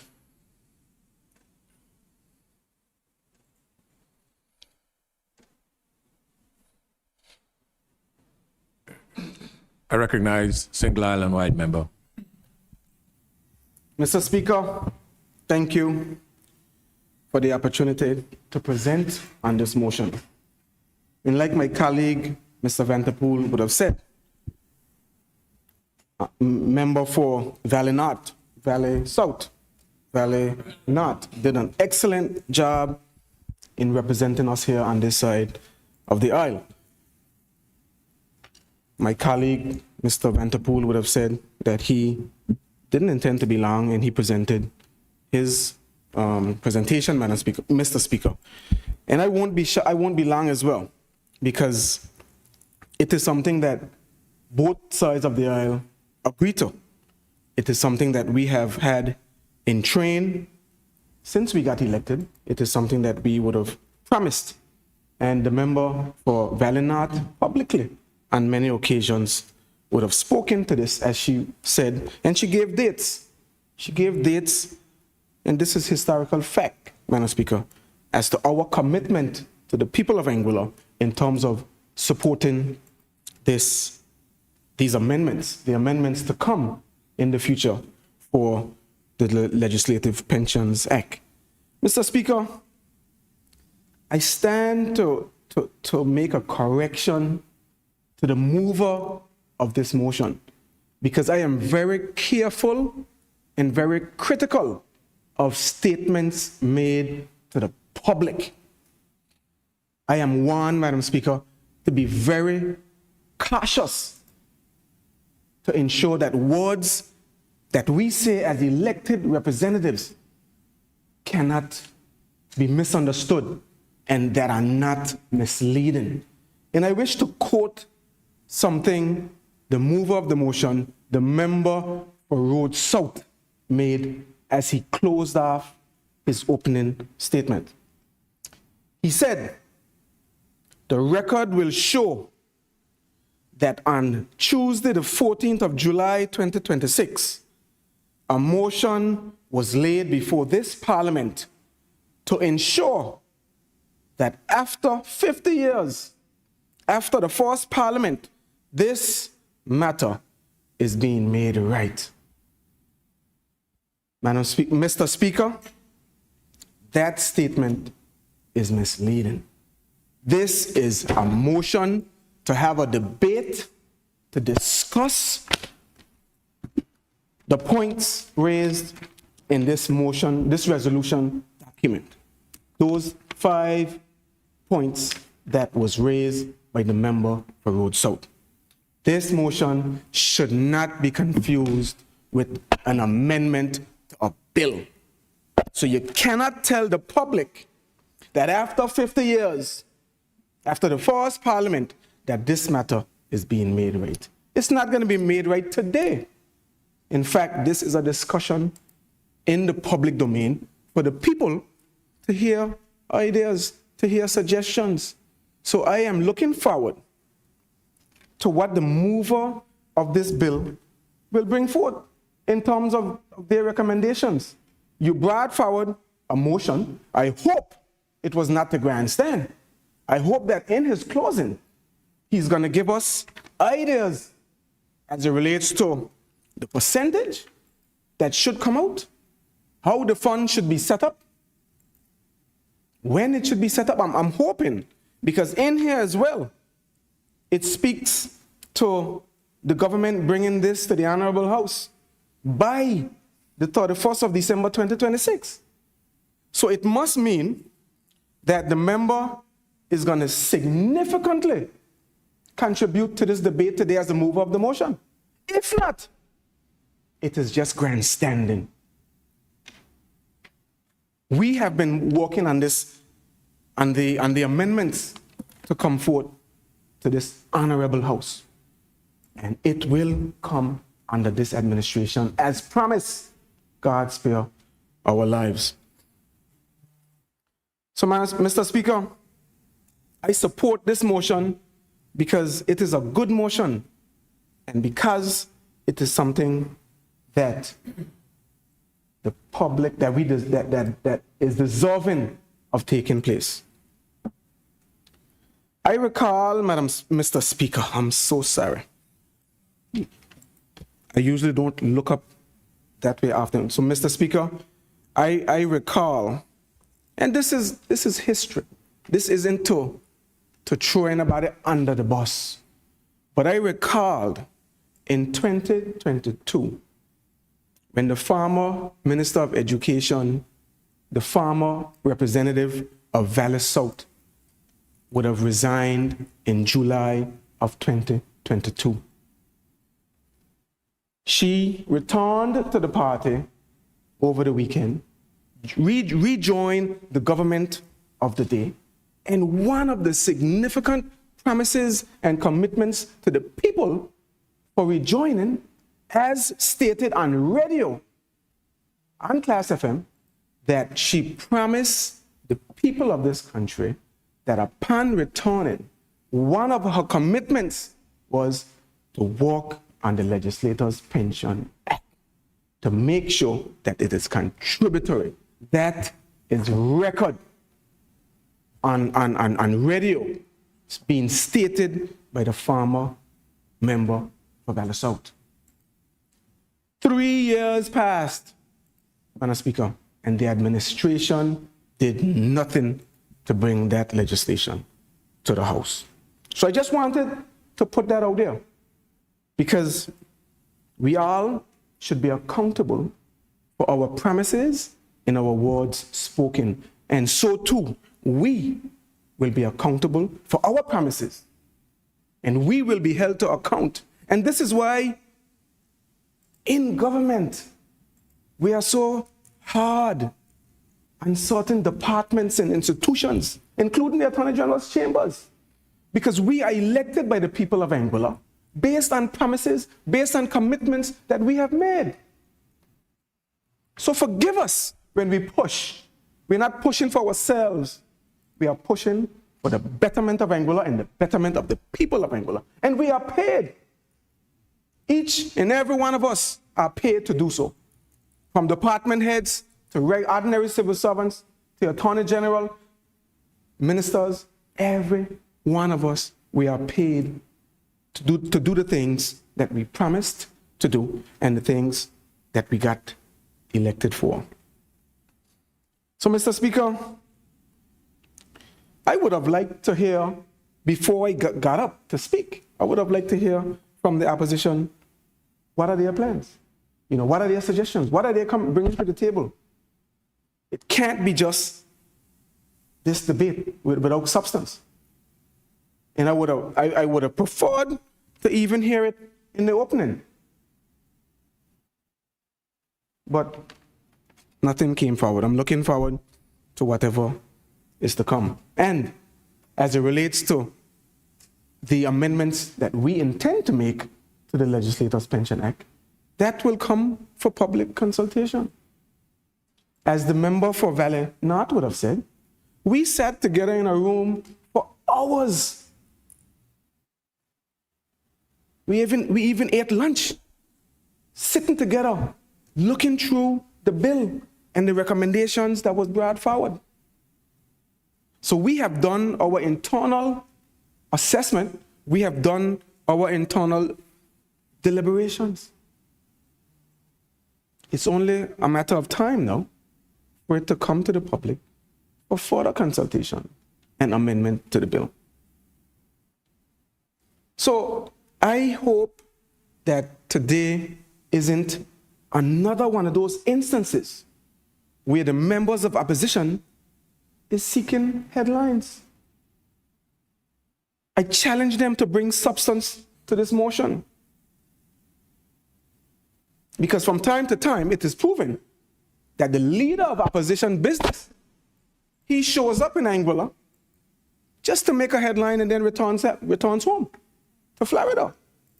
That is not what opposition should be about. While I commend them for bringing it to the House, it must be of substance. Mr. Speaker, I rest my case. Thank you, Honorable Member. Are there any more contributions to this motion? If there are no other contributions to this motion, I'm sorry. Is the member for District 2, Thank you. Honorable Premier. Thank you, Mr. Speaker. I will not be long. Let me first commend the member for Valley North for an excellent, comprehensive presentation. So comprehensive, in fact, that I had debated whether or not I need to say anything at all. But I wanted to rise, Mr. Speaker, to make a few points. And I rise in relation to this motion number 10 of 2026. And let me first say that every member of this government supports the creation of a contributory pension scheme for members of the House of Assembly. In fact, as you would have heard, the work to amend the Legislators' Pension Act has already started. And Mr. Speaker, I believe in the old adage that anything worth doing is worth doing well. Anguillians may recall that one of the Anguilla United Front campaign promises was to make the pension scheme for legislators contributory. We not only campaigned on it, we felt it was the right thing to do, and we have taken steps to get it done. And the member for Valley North, the Honorable Shelia Rogers Webster, being so committed to ensuring that we fulfilled this promise to the people of Anguilla, took the lead on this matter. You have heard of the work she conducted while in opposition, and she reviewed the existing legislation and took the time to prepare not only a summary of the Legislators' Pensions Act, but also recommendations, including how the existing pension scheme could be made contributory. And that comprehensive document was shared at the end of May 2026, as you heard. And in June, the members of government met to review the summary and the recommendations and discuss the way forward. And while we await additional feedback in order to finalize the recommended changes to the legislation, the PS of Finance has also forwarded a request for the Clerk of the House of Assembly and the Pension Office to provide additional insight on how the pension scheme could be made contributory. So, Mr. Speaker, it is clear that this administration is well on the way to delivering this promise of making the legislators' pension scheme contributory. And I want to take this opportunity to thank in particular the member for Valley North for making this possible. Mr. Speaker, I now turn to the motion itself, which was presented to this honorable House by a member of the opposition, the member for Road South. It is a well-written motion, Mr. Speaker, asking the government to do what we're already working on, which is to pass legislation to make the legislators' pension contributory. One may call it a coincidence, but many of us do not believe in coincidences of this nature. Mr. Speaker, the motion refers to other jurisdictions which have adopted contributory pension arrangements for legislators: Barbados, the Bahamas, Bermuda, the Cayman Islands, and the Falkland Islands. But, Mr. Speaker, every single one of these countries would have had their pension scheme in place before 2025. The Bahamas, for instance, in 1995, and Bermuda in 2020, for example. And, Mr. Speaker, every single member of the opposition in this House of Assembly sat in government from 2020 to 2025. And at no time did they take any single step to make the legislators' pension scheme contributory. So the same energy that they had to prepare this motion today is the same energy that they should have used to actually amend the legislation when they were in power. And today, they come with this motion for us, the government, to do what we are already working on and what we've been working on for months. The member for Road South said, there is no better time to deal with this matter than now. And I agree with him, because after being in the House of Assembly as parliamentary secretary between 2010 and 2015, elected member of government, a minister between 2020 and 2025, and now a member of the opposition between 2025 and 2030, he has seen it fit to bring this motion while a government which he knows will deliver is in power. And we will bring this contributory scheme to fruition. Because, Mr. Speaker, we don't base our leadership on political stunts, and we don't revel in gotcha antics. We have proven time and time again that we put in the hard work and we deliver. And so the work is continuing, Mr. Speaker. Once we gather all of the information and assess how best to structure the contributory scheme, we will come back to this House, and we expect the full support of all of the members of the House of Assembly. And as I close, Mr. Speaker, I just want to make one additional point. The member for Road South in his statement indicated that this legislation has been outstanding. It's 50 years old. In fact, the Legislators' Pension Act was passed in 2004, which was 22 years ago. And so it hasn't been 50 years. But we do agree it is time to review and update, and we are committed to doing so. Thank you, Mr. Speaker. Are there any other contributions? I recognize the member for Road North. Thank you, Mr. Speaker. Mr. Speaker, I had prepared some, good morning again to everyone. I had prepared some quick notes, just basically to support this motion that my honorable colleague brought to this honorable house. And Mr. Speaker, if someone had closed their eyes and just be listening, they would think that this is a contentious issue for this honorable house. A friend of mine sent me a message about some of the presentations.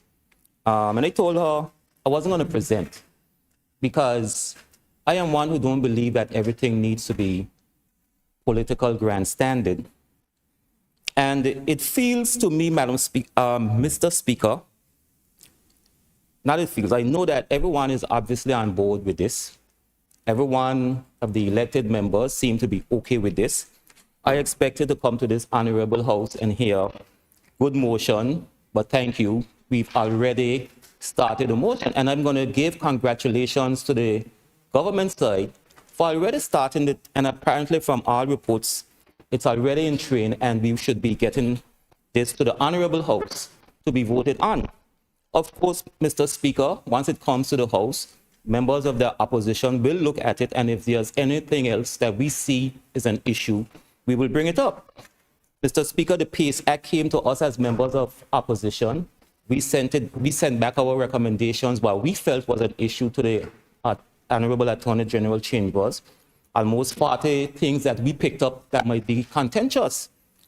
The Sports Act that came to this honorable house for the first reading, when we, the members of the opposition, read, we agreed that there needs to be a Sports Act, but there was almost 30 issues that we saw that might be an issue with the act.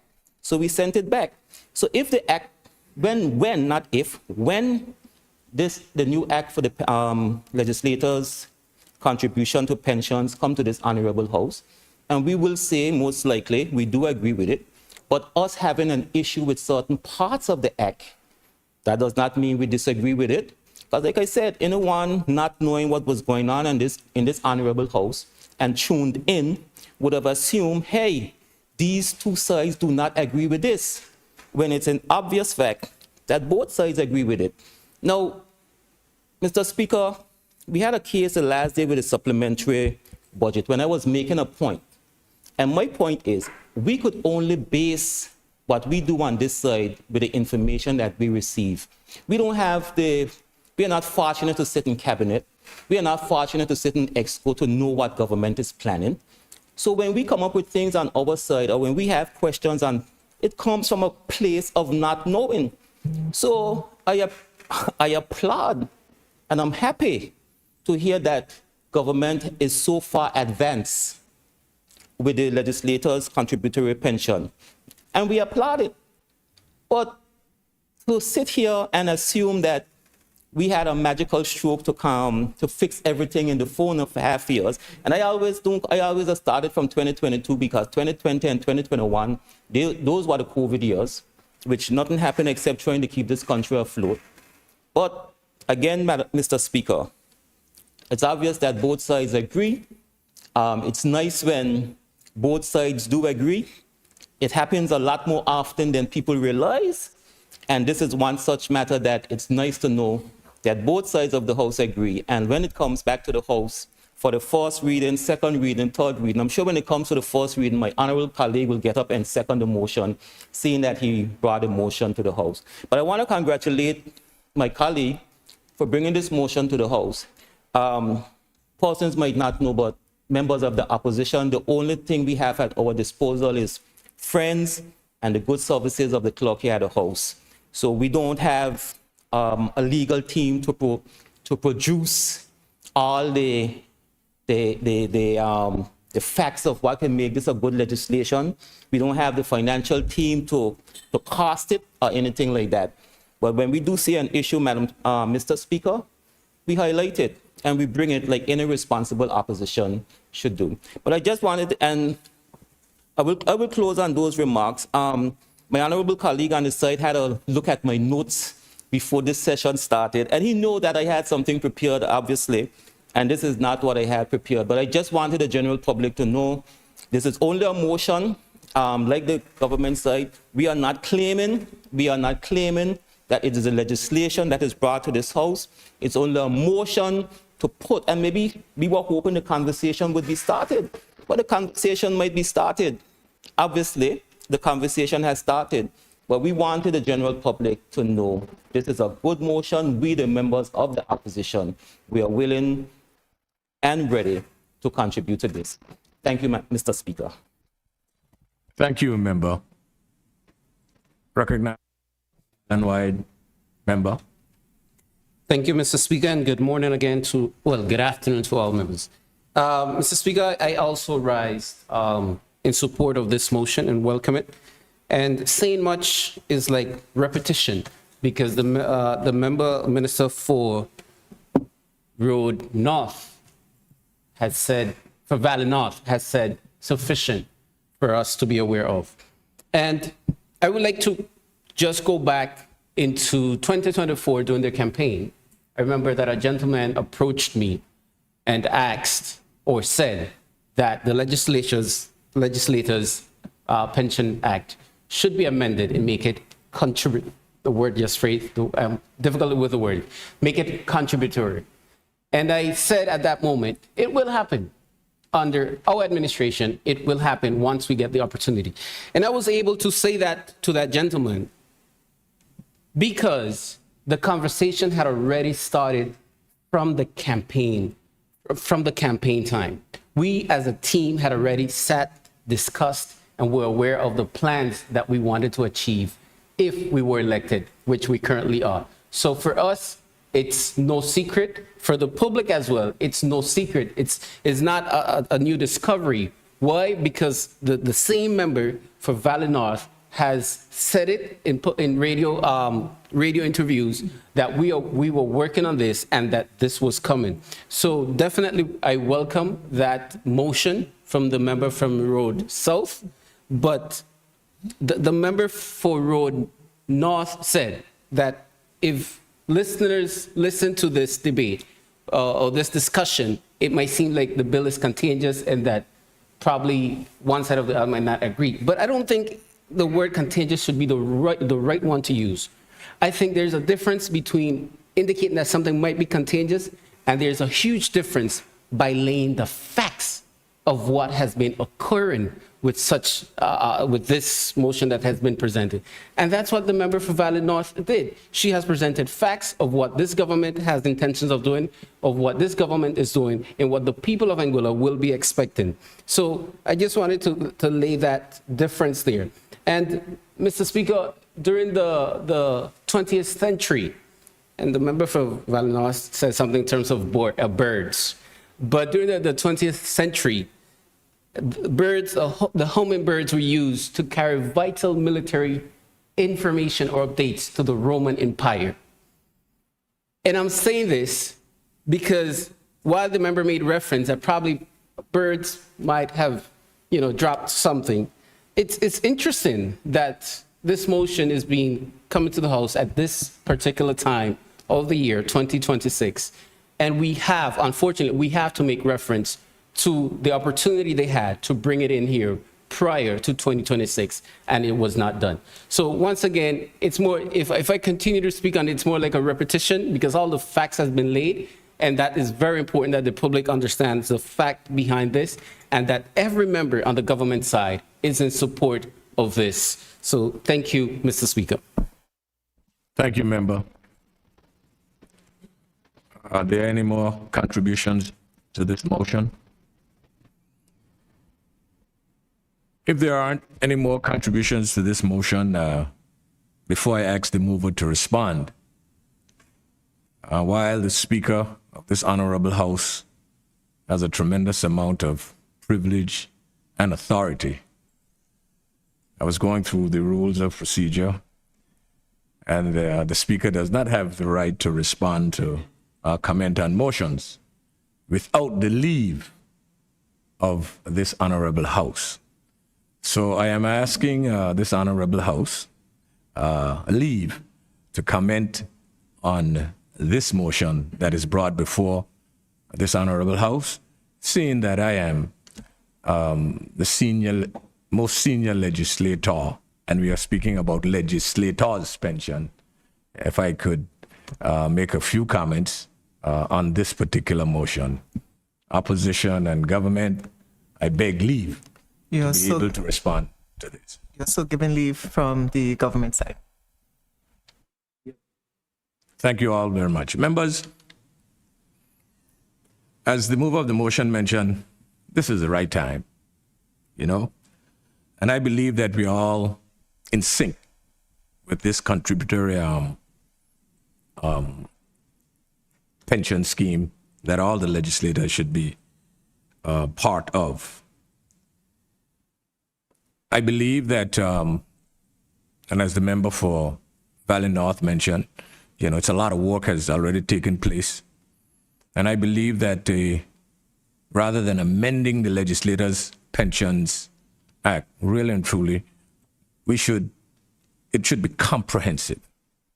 I believe that that particular act should be repealed and replaced based on what the realities of where we are today.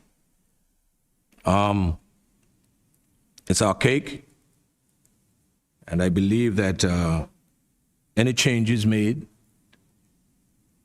to the act in draft form before it comes to this Honorable House should be shared with all members, elected members of this Honorable House, so that we'll be able to get the contributions from the elected members, the opposition, as well as the members of government. As the member for Valley North outlined, the process that took place in cabinet, where all of the members went through the present Legislators Act line by line, and I would have come up with a number of suggestions to be able to make this. And don't let us not be pretend. This Legislators Pensions Act and the amendments or the repeal and replacement of the act will have to be discussed publicly as well, and expect some pushbacks, because at the end of the day, not knowing, and the member for Road North, member of the opposition, said that at times, the lack of information that they make their comments based on. And again, with the general public, it's a lack of information for even what we do, not only as government ministers, but as opposition members as well, as legislators, and the great demands that are there as the representatives of the people. So, basically, this is something that we all got to work together and make sure that we come up with a Legislators Pensions Act, not only for ourselves today, but for those who will come after us. And as the member for District 2, the Premier mentioned, the present Legislators Pensions Act came into force in 2004. That was before I became a legislator in 2005. And while over the years, I have had concerns, a number of concerns with respect to some of the things that are in that Legislators Pensions Act, it is time to address some of those things. So again, I appreciate it being brought to the House of Assembly by the opposition. I appreciate the work that is already in train to bring this to fruition, to bring it to the House, so that we'll be able to move on.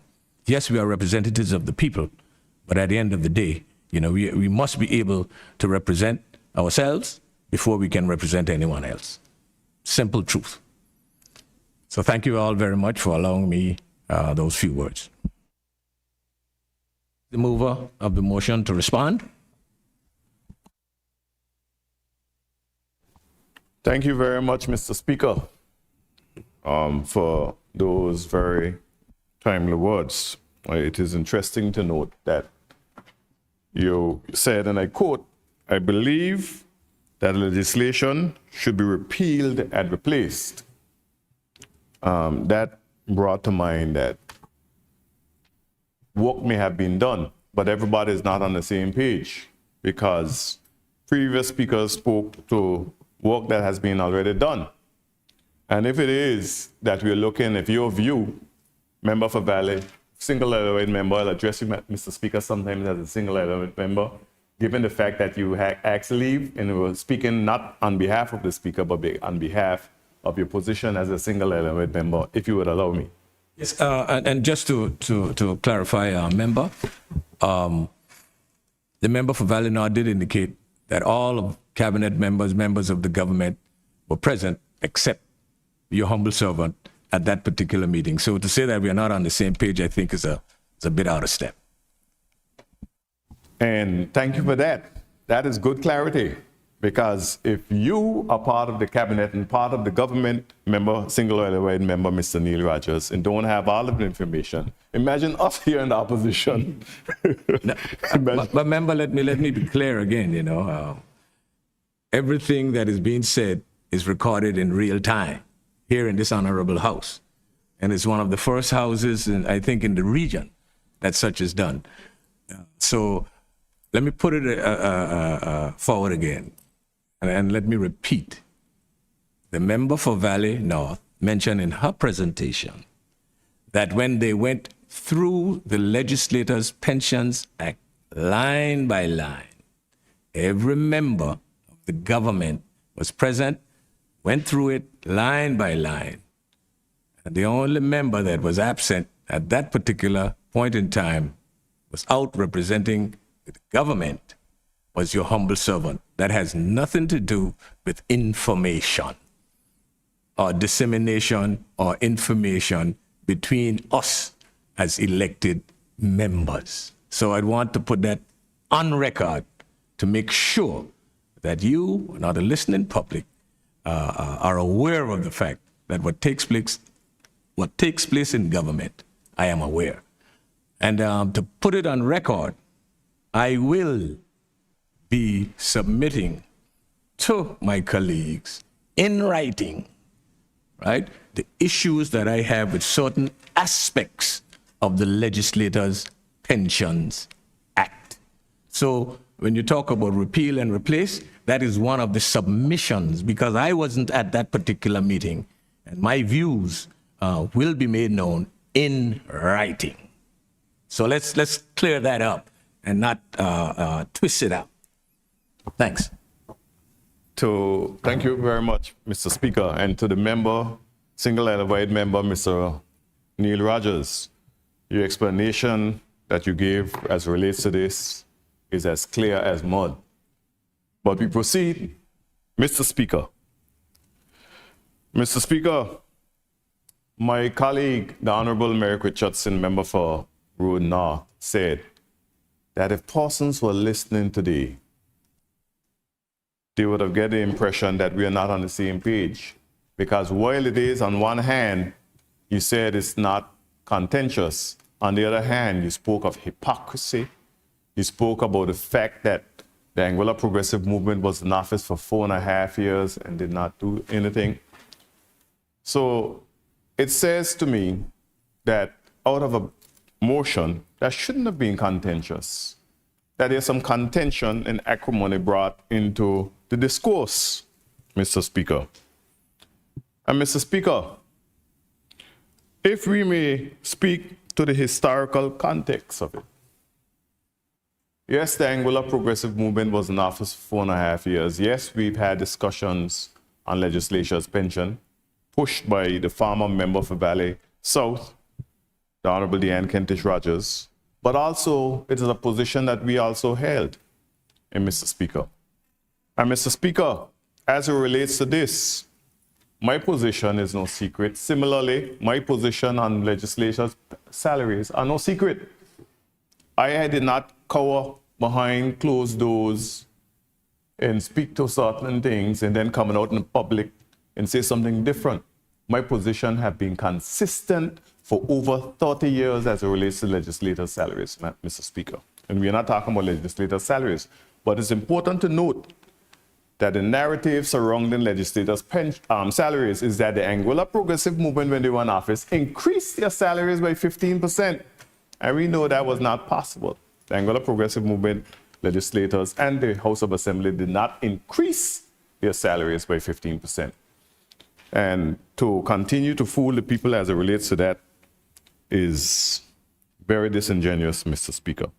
But Mr. Speaker, if we must give some historical context, the fact that the Anguilla Progressive Movement was in office for 4.5 years, we cannot forget that the Anguilla United Front emanated out of the Anguilla National Alliance and the Anguilla Democratic Party. And Mr. Speaker, from 1977 to 1980, from 1984 to 1994, from 2000 to 2010, and from 2015 to 2020, the Anguilla United Front, the child of the Anguilla National Alliance and Anguilla Democratic Party, hails the reign of power, Mr. Speaker. And during that time, they too could have ensured that there was a contribution to Legislators' Pension Act. And I would hope, Mr. Speaker, because it seems as if we're debating the bill today, but we are not. And we shouldn't be debating the bill today, but certain elements were brought into this discussion that needs to be responded to, Mr. Speaker. 4.5 years. And as my honorable colleague, member for Road North said, for 2 of those years, we're trying to keep this country afloat because we came into office during the COVID period. And everything that has been wrong with Anguilla, and everything that needed to be done for Anguilla, we wanted the Anguilla Progressive Movement to get it done in 4.5 years. 4.5 years, Mr. Speaker. And Mr. Speaker, the member for Valley North said that there's an attempt to pretend that this is something that is new, Mr. Speaker. And the member for Valley North said that prior to her running for political office, she was on an interview on Class FM, and she spoke extensively to the legislature's pension. And she said that it should be done. Paraphrasing, it should be done. And Mr. Speaker, the member for Valley North was subsequently elected after the prior member for Valley North, the Honorable Evan McNeil Rogers, resigned his parliamentary seat and retired from politics in 2022, I believe it was. And from 2022 to 2025, the member for Valley North, the Honorable Shelia Rogers Webster, never once brought a motion to the House to deal with the legislators' pension, even though the member for Valley North said that prior to running, she was in an interview and it was raised and she discussed it and she always supported it. Further to that, Mr. Speaker. Madam Speaker, Mr. Speaker, on a point of order. Can you give a point of order? Yes, you can. The member is actually misleading the public in relation to that. And as I extensively would have said, I did my background research and work, and I want to put on record that coming to the House on a motion does not bring a piece of legislation. And I have brought multiple pieces of legislation to this House that are under my remit and my ability to do so. And the Legislators' Pension Act is not. I just want to put that on record. Thank you very much, member for Valley North. And again, I said, just as a member for Road South, Mr. Hayden Hughes, as a member of the opposition, can bring this motion to the House, the member for Valley North, given the fact that prior to her even running, she spoke on Class FM in an interview about the legislature's pension, Mr. Speaker. And subsequent to that, she said she always supported this position. So from 2002 to 2022 to 2025, Mr. Speaker, you didn't bring the motion. Then you came to government. And from 2025, March 1st of 2025 to date, you didn't bring the motion, but she also said that it would have been like a little birdie whisper to us that this was being done. And Jason Bryan, the single well-elected member, said in the 20th century, it wasn't the 20th century, by the way, in the 20th century, a bird took information to the Roman Empire. But Mr. Speaker, if you wasn't fully aware of all of the details in the discussion relating to the preliminary work as it relates to this, why would the bird whisper to us and not whisper to you? Be that as it may, Mr. Speaker, your mic is on. Be that as it may, Mr. Speaker. It's on because when you said you wasn't privy to the information, which you're talking about, the member, single island member, or your humble servant? My humble servant, the grandfather of the house. Well, you're incorrect with that because that's not what I said. Correct me. I said to you again, let me repeat, that when the member for Valley North mentioned that all of the members of the government went through the Legislators Pension Act line by line, that I was on government official business, I wasn't there. That does not mean that I don't know the work that has taken place and that is taking place with respect to the Legislators Pensions Act. Okay, so just let's get that clear, because I'm very well aware of all that is happening in cabinet and within government for the most part. So let's let for that, because remember now I'm the deputy speaker and I'm also an elected member and a member of the government. Okay, so when you're making comments and they're off the chart, I will correct you.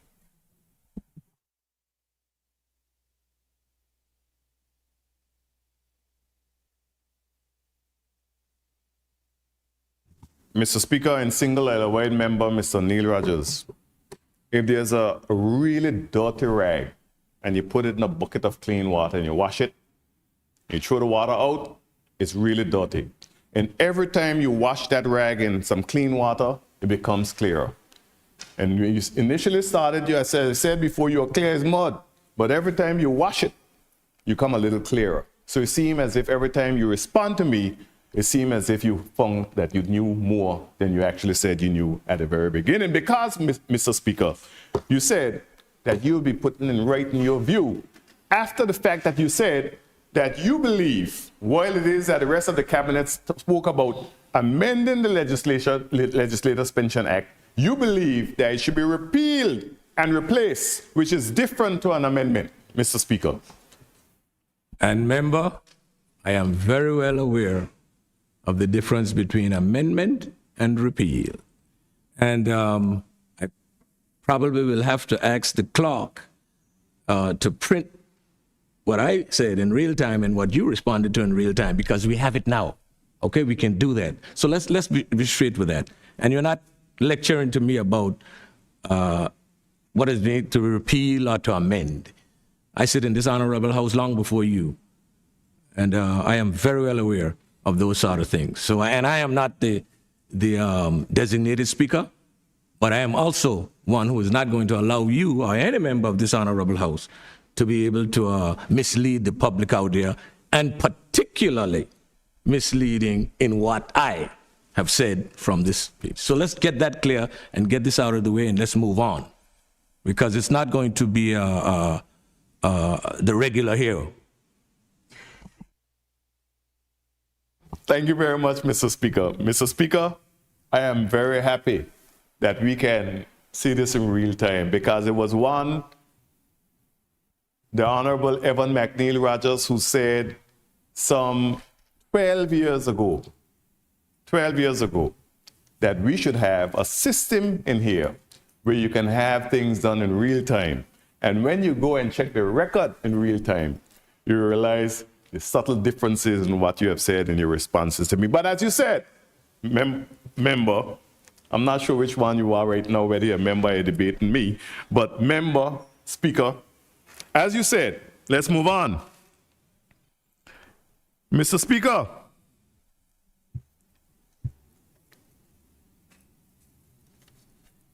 The right time is always now. Always now.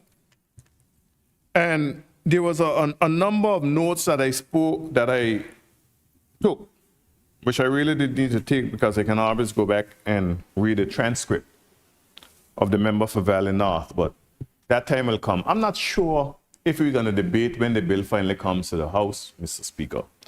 But what I can say this, Mr. Speaker, there was a post made by a former deputy governor on Facebook about legislators' pension some time ago, Mr. Speaker. In 2024, I believe it was. And yesterday, the former deputy governor reposted that post on Facebook and asking about the contribution to legislators' pension. And I'm sure that former deputy governor, who I respect tremendously, is going to be very happy to know that his colleague on the Constitutional Electoral Reform Committee have come to this House and tabled this motion in order to move to that noble ideal of the contribution to the Pension Act. Mr. Speaker, the leader of government business, the member for Sandy Hill, said, and I quote, "Every single member of the opposition today were in office from 2020 to 2025 and did not bring forward the Legislators' Pension Act.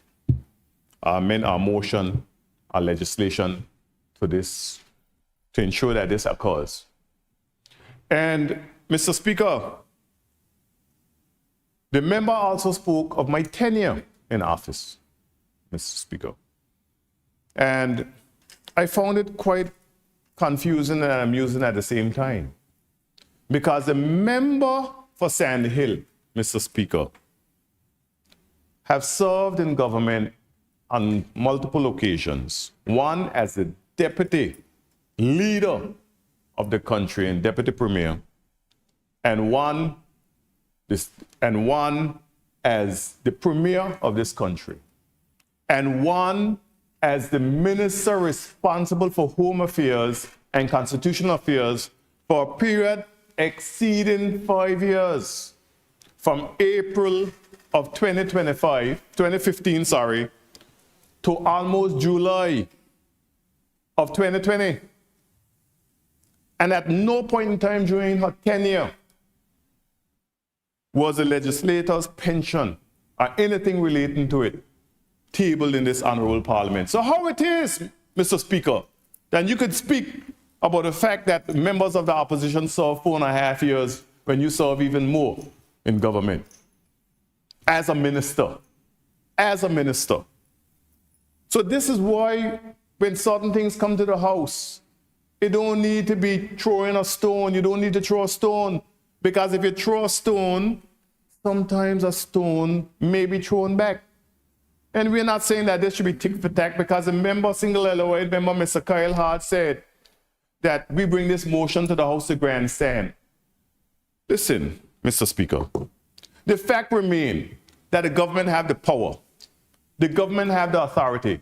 We can't tell government what to do. In our suggestions, Mr. Kyle Hart said he hoped that we would give ideas and recommendations. But our ideas and recommendations and suggestions are thrown aside. And the single allied member, Mr. Kyle Hart, will say, well, the number that I consider is 8-3. So we can't even bring ideas and information, Mr. Speaker, because we bring ideas and information both publicly and privately, and it's not considered. So who is doing the grandstanding here? If one of the vehicles that can be used by the opposition to bring motions to this House, and Mr. Speaker, check the record and look and see when was the last time a motion was brought to this honorable House by members of the opposition. When was the last time? 1977? 1977, Mr. Speaker? Is it 1977? No, I may be incorrect. But if my memory serves me correctly, in 1977, a motion was brought to this honorable house by the Honorable Hubert Hughes. And it was a motion of no confidence. And it was a pass, even though Hubert Hughes was the single member of opposition.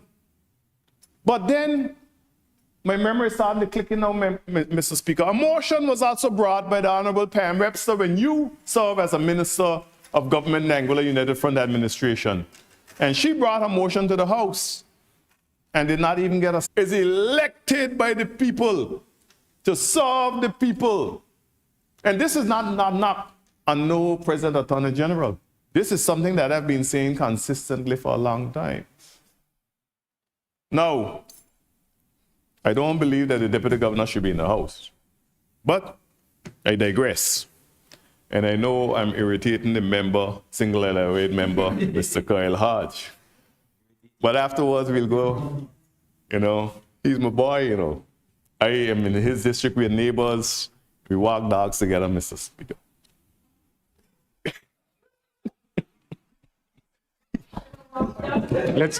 Let's get back to the substantive motion. Let's get back to the substantive motion. Kyle always makes me laugh. He always cracks me up. He's a good comedian, Mr. Speaker. Mr. Speaker, so I believe that when this motion comes to this honorable house in 2 months, 3 months, 4 months, well, Member Shelley Rogers said it will be coming to this house well before December 31st, 2026. Well before December 31st, 2026. I hope that it is not a similar promise to Joseph Van der Poel when he said that the Caracas Bay building will be completed by December 31st, 2025. Remember, the rules of procedure, you cannot address them by their names. Please, by the designation. Thank you very much, Mr. Speaker. I hope it is not the member for Valley North stated that this legislation will be coming to this honorable house well before December 31st, 2026. And I said that I hope it is not a similar promise to the single white member, Mr. Joseph Van der Poel, when he said that the Caracas Bay building will be finished and completed and usable by December 31st, 2025.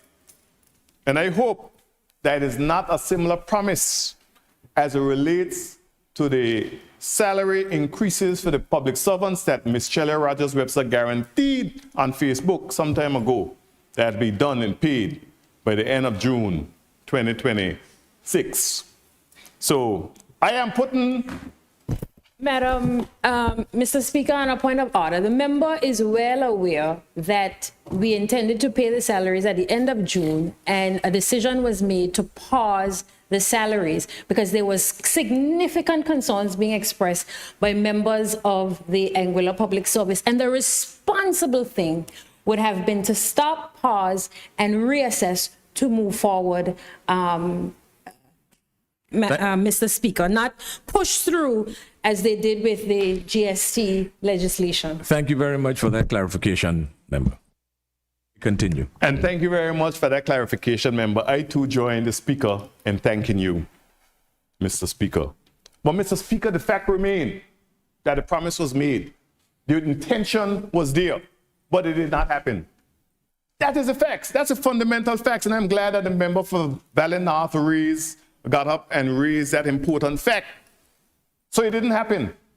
So my point is, and I'm putting the onus on the member for Valley North, seem as if she has done extensive research, and even before she was elected, this is something that she wanted to see happen.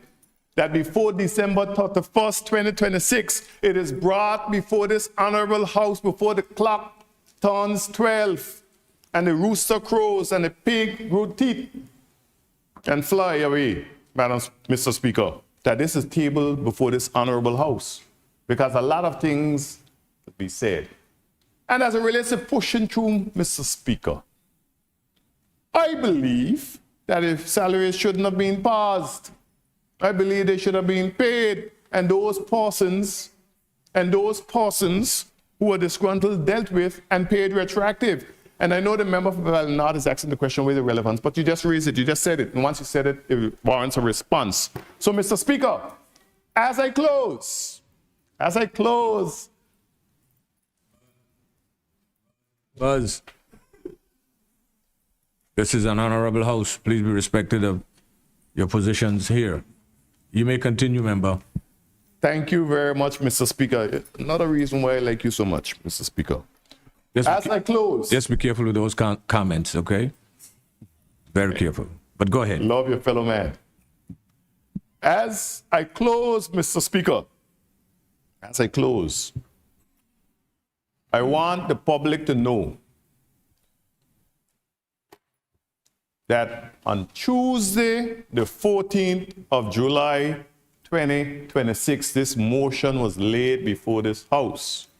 And on the same date, the members of the government guaranteed and promised and affirmed that they will deliver before the end of 2026. And we will have an equitable and fair process as it relates to the funds coming out of the pension, out of the consolidated fund to pay pensioners. And I also note that the member for Valenard also stated that those unestablished members will be looked at, and I commend them for that, because this is something that is of concern. And don't say why the APM didn't do it in the 4.5 years, because the record will show that the Angola United Front dominated the political landscape in Angola for much longer than any other political entity. By far, it is no comparison. And when I speak to retired persons who spent decades as unestablished workers and went home with their last paycheck, similar to hospitality workers, Mr. Speaker, it hurts my heart. So I'm glad to hear the assurances from the government that all of this will be done before the end of this year. And rest assured that your loyal opposition will keep their feet to the fire as it relates to these promises.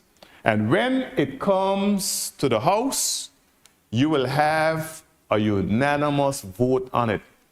I don't even know if there may be a debate, because we didn't expect a debate today. We end up with a debate. So if politicians do what politicians do, we may end up with a debate. But I can say now, without it even come to the House, that when the government who has the resources to draft this legislation brings the legislation that emanates from this motion to this House, you will have the support of the members of the opposition. So you won't have any contention there. Thank you very much, Mr. Speaker. Thank you very much, member. The motion has been moved, it has been seconded, and it has been debated in this honorable House. I put the question that the motion 10/26-2/13, the House of Assembly, becomes a resolution of this honorable House. Those in favor, say aye. Those against, say no. Motion number 7/2026. Oh, sorry about that. Motion number 10/2026-2/13 of this honorable House of Assembly is now a resolution of this honorable House. Motion 11 of 2026, 2/13 HOA, Customs Exemption of Duty on Gasoline and Diesel Imports, number 2, Regulations 2026. I recognize the member for District 2. Thank you, Mr. Speaker. Mr. Speaker, I beg to move the following motion. Motion number 11 of 2026-2/13 HOA Customs Exemption of Duty on Gasoline and Diesel Imports, number 2, Regulations 2026. Is there a seconder? Mr. Speaker, I rise a second. The motion has been moved and seconded. I now explain the move of the motion. I now invite the member of the move of the motion to explain the merits and principles of this motion. Thank you, Mr. Speaker. Mr. Speaker, The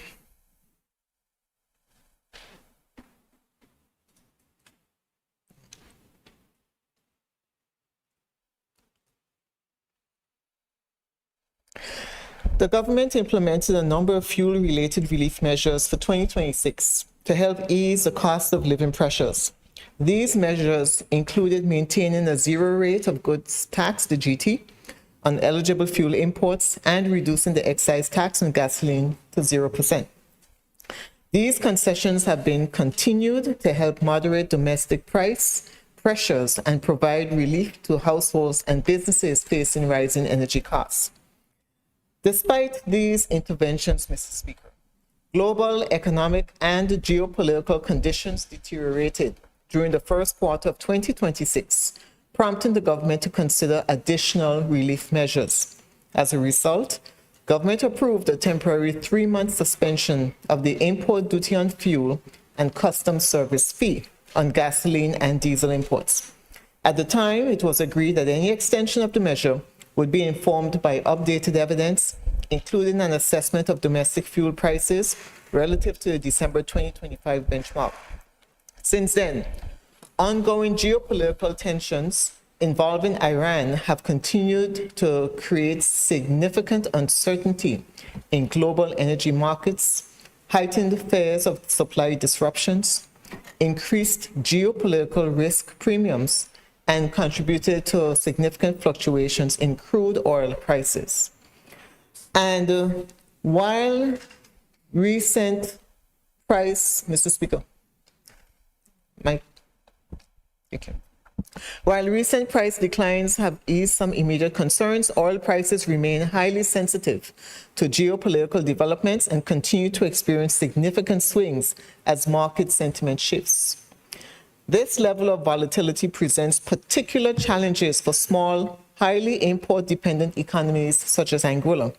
Even where international prices fluctuate in both directions, sustained uncertainty, elevated freight costs, and supply chain risks can translate into higher landed fuel costs. And these increases often pass through to domestic fuel prices, transportation costs, electricity generation costs, and ultimately the broader cost of goods and services across our economy. As a result, the impact extends beyond fuel consumption alone and can place additional pressure on household budgets, business operating costs, and inflation. In Angola's case, the risk of pass-through effects is especially significant given the economy's reliance on imported fuel. Higher fuel costs affect not only motorists, but also the distribution of goods, tourism-related activities, construction operations, utility services, and other essential services. Given the continued volatility in global energy markets and the ongoing risk of higher fuel costs, the government considers it appropriate to extend the temporary suspension of the import duty on fuel and customs service fee on gasoline and diesel imports for a further 3 months. Extending the suspension will bring the total relief period to 6 months and will continue to provide short-term support to households and businesses by reducing the pass-through of international fuel price increases. The extension is intended to help maintain affordability and cushion customers from further fuel price volatility while geopolitical and market uncertainties persist. Mr. Speaker, if you would now permit me to read through the regulation itself. Thank you. You're permitted. Resolution. Motion number 11, 2026-2/13 HOA. Customs exemption of duty on gasoline and diesel imports number 2, Regulations 2026. Whereas Section 76 of the Customs Act, Revised Statutes of Angola, Chapter 169, enables the governor in council to make regulations in relation to tariff rates. Whereas the governor in council did make those regulations on the 8th of April 2026. Whereas Section 76 of the Customs Act provides that the regulations may not take effect until it is approved by resolution of the House of Assembly. Whereas those regulations are set out in the schedule here too. Be it resolved that under Section 76 of the Customs Act, Revised Statutes of Angola, Chapter 169, the House of Assembly approves the regulations set out in the schedule. The regulations, Customs Act, Revised Statutes of Angola, Chapter 169, Customs Exemption of Duty on Gasoline and Diesel Imports, Number 2, Regulations 2026. Regulations made by the Governing Council under Section 76 of the Customs Act, Revised Statutes of Angola, Chapter 169. Exemptions from duty. The items specified in the schedule are exempt from the imposition of duty. Citation and commencement. These regulations may be cited as a customs exemption of duty on gasoline and diesel imports, Number 2, Regulations 2026. These regulations are deemed to have come into force on the 19th of June 2026, and these regulations expire on 17th September 2026. And Mr. Speaker, there is a schedule, Section 1, items temporarily exempted from the imposition of duty. The following items are temporarily exempt from the imposition of duty. Items: gasoline, motor spirit, tariff code 2710-1220, diesel oil, tariff code 2710-1930. And Mr. Speaker, the explanatory note. These regulations extend for a further temporary period the exemption from the imposition of duty on gasoline, motor spirit, and diesel oil that was previously provided under the Customs Exemption of Duty on Gasoline and Diesel Imports, Regulations 2026. The exemption continues from the 19th of June 2026, immediately following the expiry of the previous regulations, in order to maintain uninterrupted relief from import duty on fuel while international energy markets remain volatile.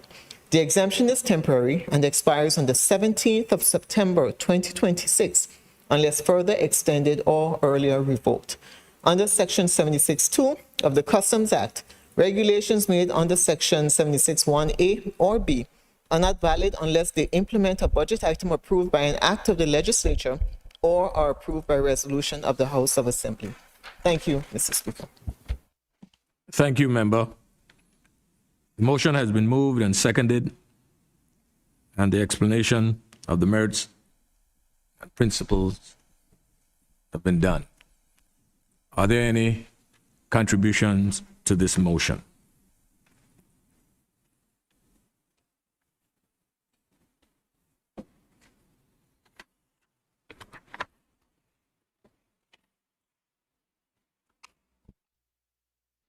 If there are no contributions to this motion, could I ask the mover of the motion to respond?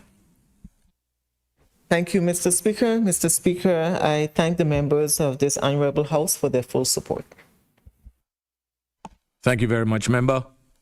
I put the question that motion 11/2026-2/13 HOA becomes a resolution of this House. Those in favor? Those against? The ayes have it. Motion 11/2026-2/13 HOA is now a resolution of this honorable House. Personal explanations, none. Other business, government business. A bill for Prison Amendment Act 2026, second reading.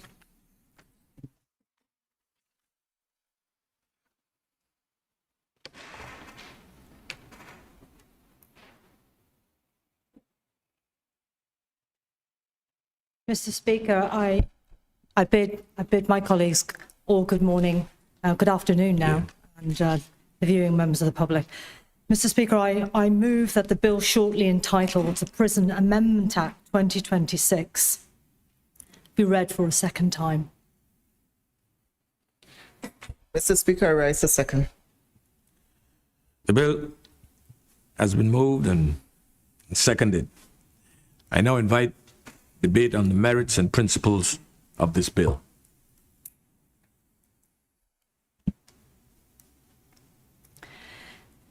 Mr. Speaker, the objects and reasons of this bill relate to Section 7 of the Prison Act to provide that all officers, both male and female, should have the powers, the authority, and the protection and the privileges of a police officer. This can only be achieved by removing the reference to male in this section. The bill also validates, Mr. Speaker, anything done by a female prison officer under Section 7 prior to the commencement of this bill. It therefore, Mr. Speaker, provides equality and safeguards for how our prison operates and the public officers who undertake this very important function for the public. Thank you. Thank you very much, member. I now invite debate on the merits and principles of this bill. Are there any contributions? I recognize the member for District Number 2, the Honorable Premier. Thank you. Mr. Speaker, my comments are going to be very short. I approve the bringing of this amendment to the House of Assembly. The existing Prison Act, however long ago it was created, for some reason made reference to male officers and not female officers. And that omission would, one would argue, give rise to an argument as to the appropriateness of any actions taken by a female officer. And so this amendment is very simple in its nature, and it seeks to validate the actions of female prison officers and liken them to actions done undertaken by male officers. And so in light of that, I support this amendment. Thank you. Thank you very much, member. Are there any further contributions to this bill?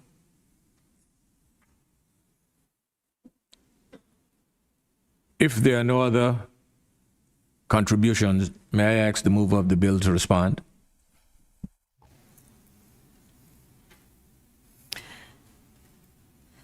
Mr. Speaker, I beg to move that the bill shortly entitled the Prison Amendments Act 2026, if there are no further contributions, do be moved and passed.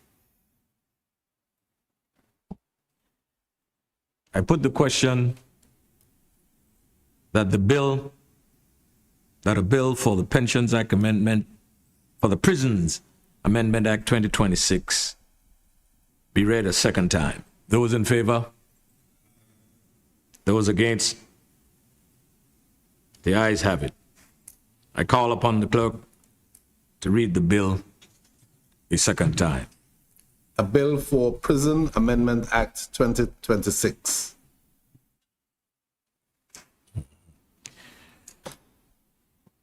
Committee, stage. I refer this bill to the Committee of the whole House to be considered clause by clause. Clauses 1 through 3.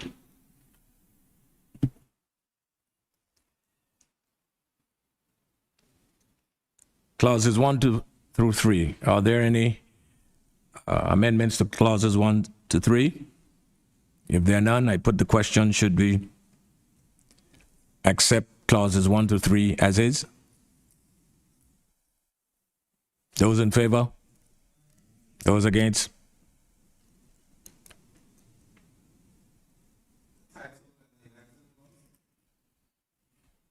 I put the question that the title and enactment clause be approved as is. Those in favor? Those against? The ayes have it.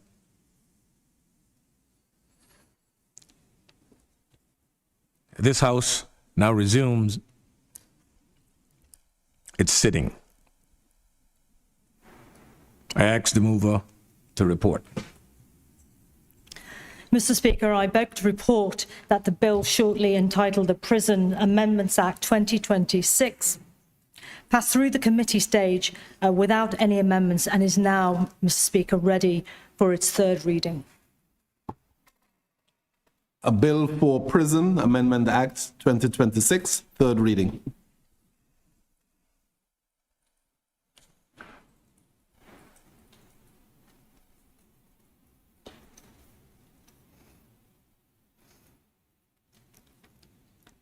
Mr. Speaker, the Prison Amendments Act 2026 now follows its third reading to the House without any amendments through the committee stage, Mr. Speaker, as reported to this House. And I now move that this bill, shortly entitled the Prison Amendment Act 2026, be passed for a third time. Is there a seconder? Rise a second, Mr. Speaker.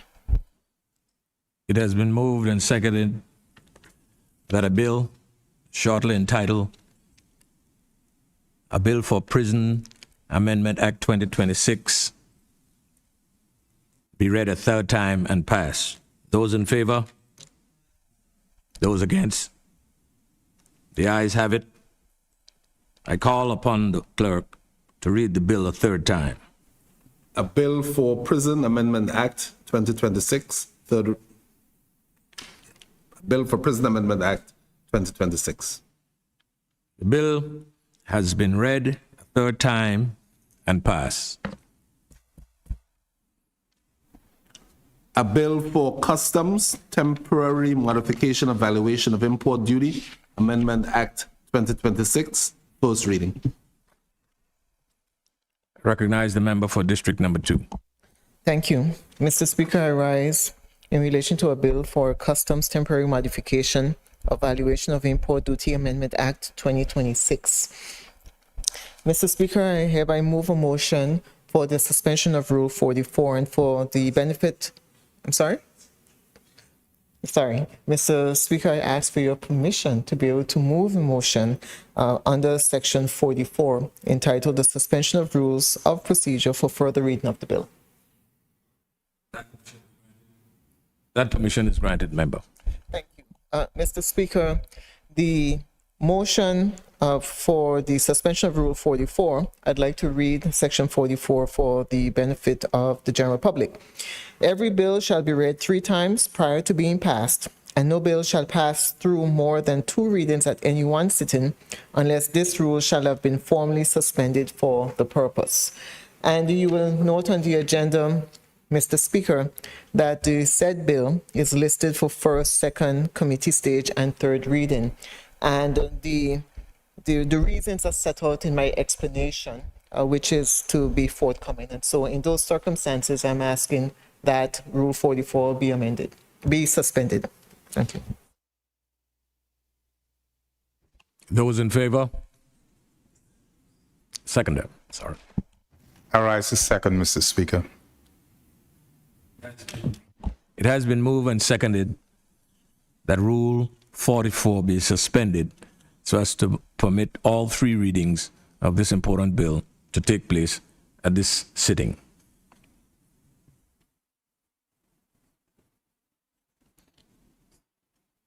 Those in favor? Those against? The ayes have it. I call upon the clerk. First. Thank you. Mr. Speaker, if I may be permitted to give my comments in relation to this bill at this time. Okay. Don't you announce it? Don't you? Mr. Speaker, I ask that the motion for the Customs Temporary Modification of Valuation of Import Duty Amendment Act 2026 be read the first time.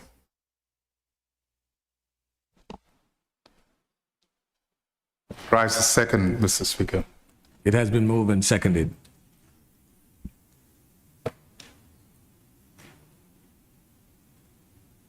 Those in favor? Aye. Those against? The ayes have it. Thank you. Mr. Speaker, if I may be allowed to present my comments in relation to the Bill for Customs Temporary Modification of Valuation of Import Duty Amendment Act. Mr. Speaker, my apologies.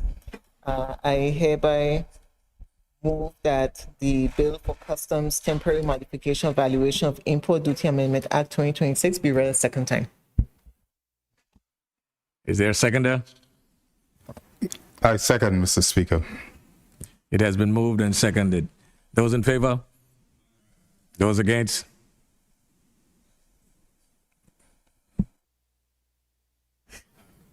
Thank you. Mr. Speaker, I'm so excited to explain the reasons why we're coming to this House on short notice and suspending the three readings. The government has been monitoring the continued effect of elevated import-related costs on households, businesses, and the wider economy. A key contributing factor remains the method by which import taxes are calculated on goods charged at ad valorem rates. Under the current framework, the taxable value includes not only the price of the goods themselves, but also freight, insurance, and other incidental costs associated with their carriage to Anguilla. Where shipping and insurance costs rise, the tax base rises with them, even before the applicable rates are applied. In response to these pressures, in April of 2026, Executive Council approved the Customs Temporary Modification of Valuation of Import Duty Act 2026, providing for a temporary shift in the import tax base from CIF landed cost to FOB for an initial 3-month period. Under that act, freight, insurance, and other carriage-related costs were excluded from the base on which ad valorem import duty is assessed. It should be noted that the relief also flows through to the Goods Tax Act 2025 and the Excise Tax Act 2019. Conditions have not eased since the original approval and have in several respects intensified. The Eastern Caribbean Central Bank has noted that the introduction of broad-based U.S. tariff measures has increased international trade pressures across the region, driving up the cost of imported goods. The Caribbean sources between 60 and 80% of its basic foodstuff from the United States, which also serves as a transit point for most of the region's international imports. Global freight markets have reinforced this picture, with container rates to the U.S. West Coast rising more than 50% in a single week in early June 2026 to approximately US $4,800 per 40-foot container, and air cargo rates remaining more than 30% above pre-conflict levels year on year. These pressures have a direct impact on the freight and insurance costs that feed into the CIF-based taxable value of goods entering Anguilla, and the extension of the relief measure is a response to an external environment that has not materially improved since the initial approval of this measure. As a result, Executive Council approved the extension of the temporary legislative intervention, reducing the import tax base from CIF landed cost to FOB for a further period of 3 months. The continued objective is to cushion costs of living and import-related price pressures affecting households, businesses, and the wider economy at a time when external conditions continue to weigh on the landed cost of imported goods. The estimated revenue cost of the renewed 3-month period would be approximately EC $3.06 million. On this basis, the estimated total cost of the 6-month intervention, comprising the current 3-month relief period and the proposed 3-month extension, would be approximately $8.02 million. Mr. Speaker, the objects and reasons as set out, the Customs Temporary Modification of Valuation and Import Duty Act 2026 introduced a temporary measure under which import duty on goods subject to ad valorem rates is assessed on the price of goods at the place of export, FOB, excluding freight, insurance, and other transport-related costs for a period of 3 months. The conditions that gave rise to that temporary measure, including continuing instability in global markets and elevated freight and insurance costs, continue to exist. This bill, therefore, extends the operation of the Principal Act until the 9th of October 2026, so that the temporary concession remains available for a total period of approximately 6 months from the original commencement. As the Principal Act expired before this bill could be enacted, the bill provides for the continued operation of the Principal Act during the intervening period, validates anything done under that act during that period, and makes provision for the reassessment and refund of import duty where duty was assessed otherwise than in accordance with the Principal Act. This bill does not otherwise alter the basis on which the value of imported goods is determined for the purpose of assessing import duty. Thank you, Mr. Speaker. Thank you, member. I now invite debate on the merits and principles of this bill.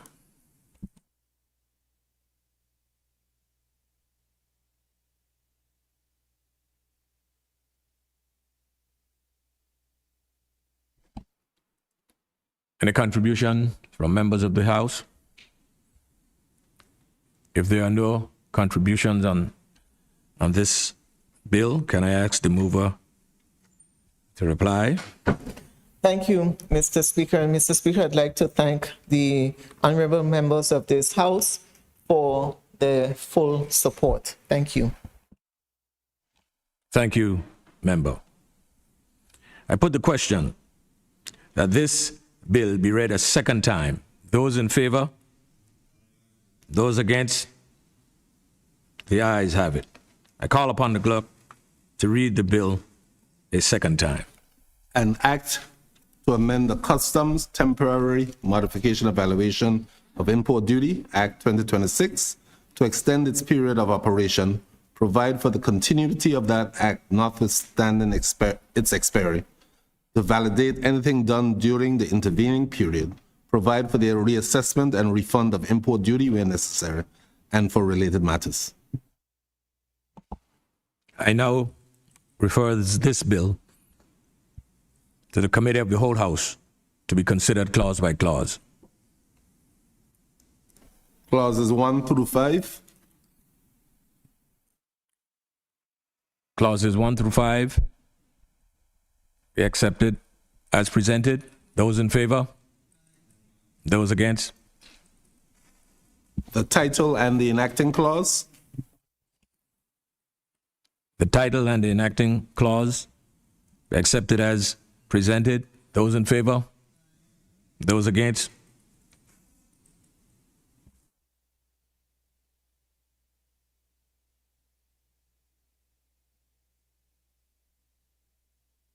Thank you, Mr. Speaker. I beg to report that the bill entitled Customs Temporary Modification of Valuation of Import Duty Amendment Act 2026 has passed through committee without amendment and is ready for its third reading. A bill for Customs Temporary Modification Evaluation of Import Duty Amendment Act 2026, third reading. Mr. Speaker, I move that a bill entitled A Bill for Customs Temporary Modification of Valuation of Import Duty Amendment Act 2026 be read a third time and passed. Is there a seconder? I rise to second, Mr. Speaker. The bill shortly entitled A Bill for Customs Temporary Modification Valuation of Import Duty Amendment Act 2026 be read a third time and pass. Those in favor? Aye. Those against? The ayes have it. I call upon the clerk to read the bill a third time. An act to amend the Customs Temporary Modification Evaluation of Import Duty Act 2026 to extend its period of operation, provide for the continuity of that act notwithstanding its expiry, validate anything done during the intervening period, provide for the reassessment and refund of import duty when necessary, and for related matters.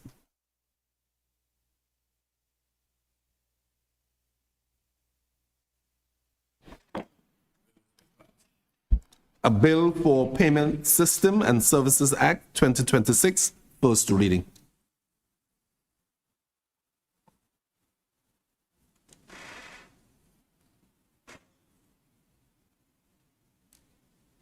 I recognize the member for District Number 2.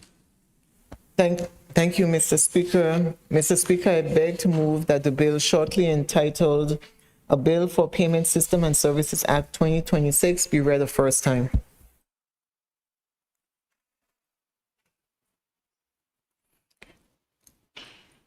I rise to second, Mr. Speaker. It has been moved and seconded. The bill to be read the first time.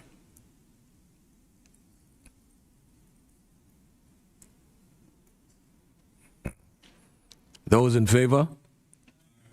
Those against? The ayes have it. An act to modernize and strengthen the legal and regulatory framework regarding payment systems, thereby providing an environment for payment of service providers that is safe, efficient, resilient, inclusive, and competitive through the management of risk, the maintenance of financial stability, and the protection of the interests of consumers.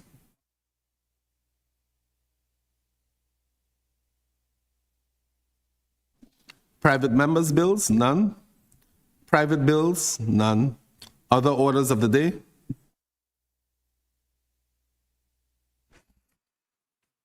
I recognize the member for District 2.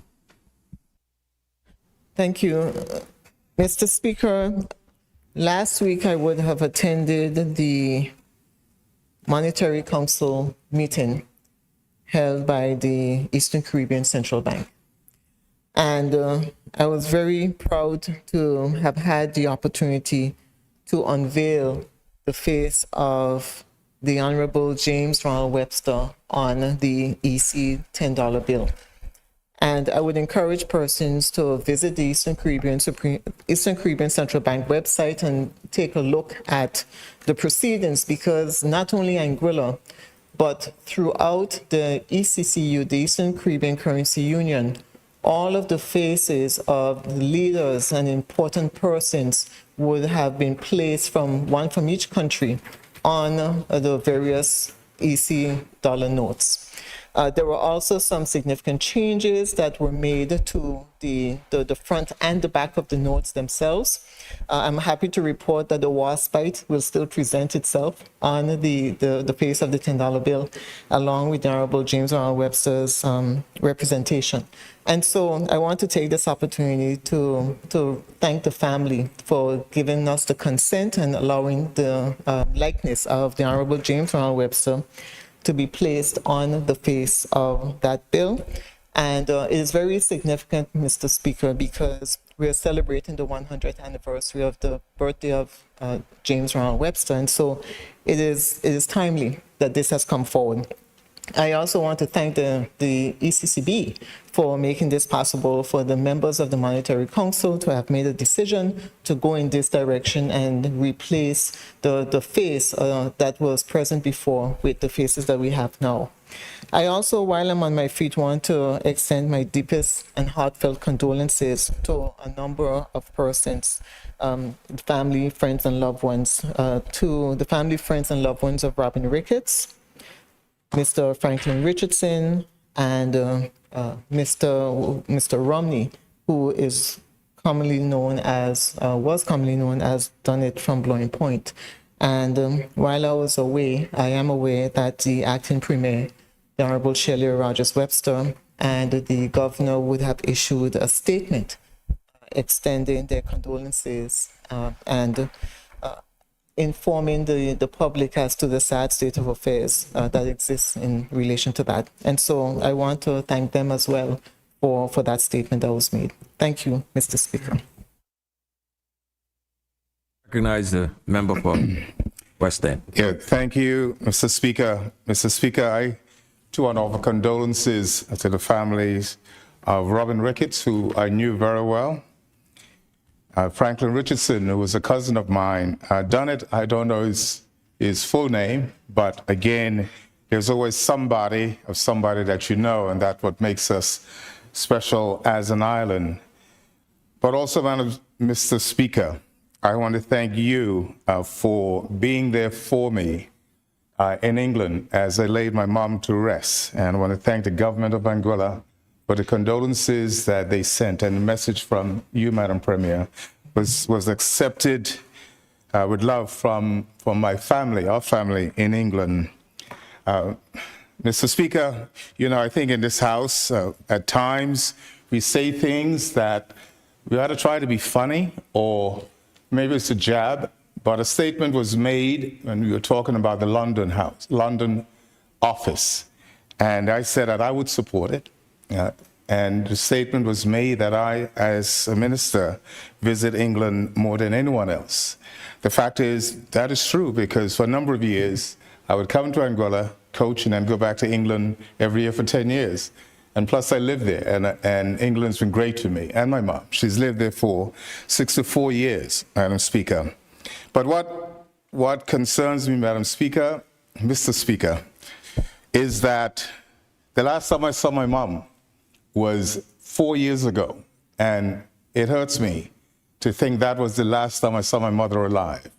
And I would encourage anybody in this house, out of this house, wherever your mother is, or family member, do not make an excuse to go and see them, because you're not sure that the next time you see them, you look at them in a coffin. But the thing is, Mr. Speaker, my mom looked beautiful, as I said at the funeral. She was the most beautiful woman I ever saw in my life at the age of 15. I didn't know her, but didn't know her physically before that. And the fact that every day she would, and I speak to her, she had nothing but positives. She's helped me to get to where I am today. So, Madam Speaker, I ask all of us, if your mother is passed on, or your father, I was closer to my mother. Thank God for the time you had them. I felt very selfish that I had my mother for 65 years, and I felt it wasn't enough. So, to Shelia, you and your beautiful young son, and Premier, I know you don't have any sons as yet, but they'll be coming. You got 2 daughters. I would encourage all of us to spare thought, to tell your mother that you love them, because I did and I always will. Thank you, Mr. Speaker. Thank you, member. I recognize the member for Road South. Thank you very much, Mr. Speaker. Madam Premier, please don't take the advice of the Honorable Carter Mancano. 2 is enough. But be that as it may, Mr. Speaker, I think about 2 weeks ago, if I'm not mistaken, the entire house was visiting the senior citizens' homes, and I had the occasion to visit the Miriam Gums home for quite some time before any of the members came. And when I went there, first of all, I must say to the staff of the Miriam Gums home, they do a tremendous, tremendous job. It was immaculate, it was clean, it was tidy, it was, and I was really impressed by what I saw there. So kudos to the staff over there who managed that home. But when I was there, I saw my neighbor, Mr. Robin Ricketts. For many years, he was my neighbor, my physical neighbor in South Hill. And he and his wife had passed.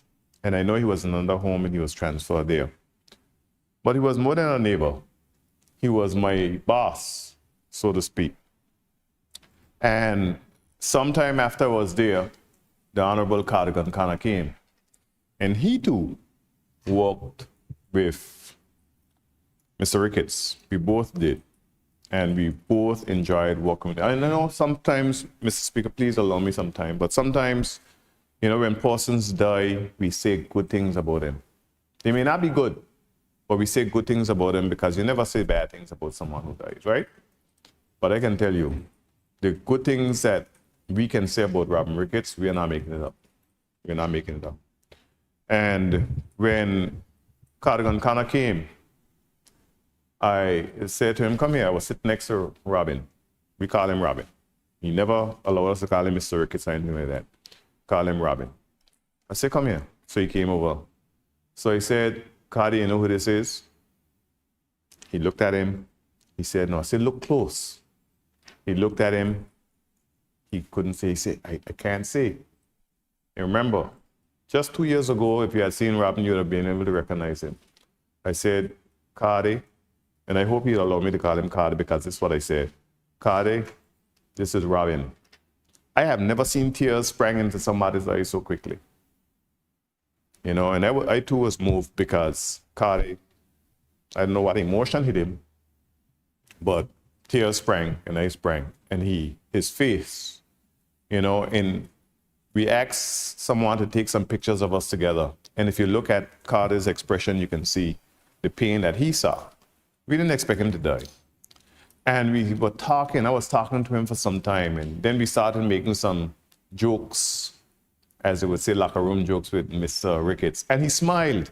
He actually smiled, you know, and we felt good.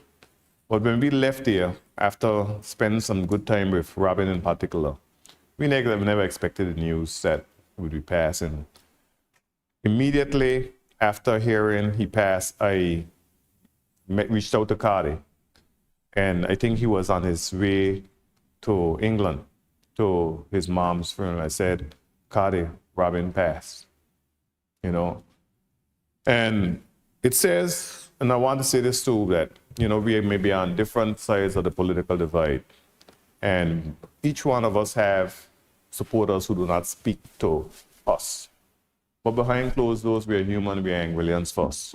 And we communicate and we have conversation, right?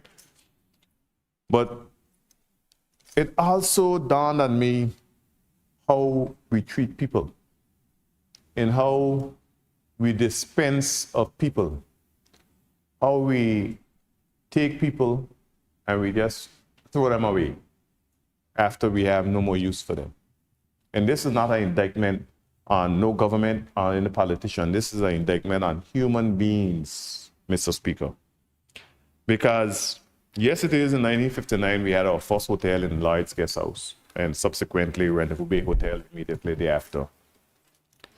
But without Robin Ricketts and Sue and Robin Ricketts, most of us may not have been standing here today, because we would have been somewhere, whether it's in England or whether it's some other country, trying to make a living to send back a remittance to those who remain here. Because in 1978, when Sue and Robin Ricketts came to Anguilla, Anguilla didn't have anything. And by happenstance, they learned of Leon riding vacation in St. Martin, someone who had no interest in hospitality, and went over, invited him to Anguilla, and he came. They presented him the Mondays Bay site. He didn't like it. And they said, okay, drive around, and they saw the Meads Bay site, and he fell in love. And within a few weeks, Mr. Speaker, within a few weeks, that Malihana Hotel started construction. You know that couldn't happen today. The long process would have been so cumbersome.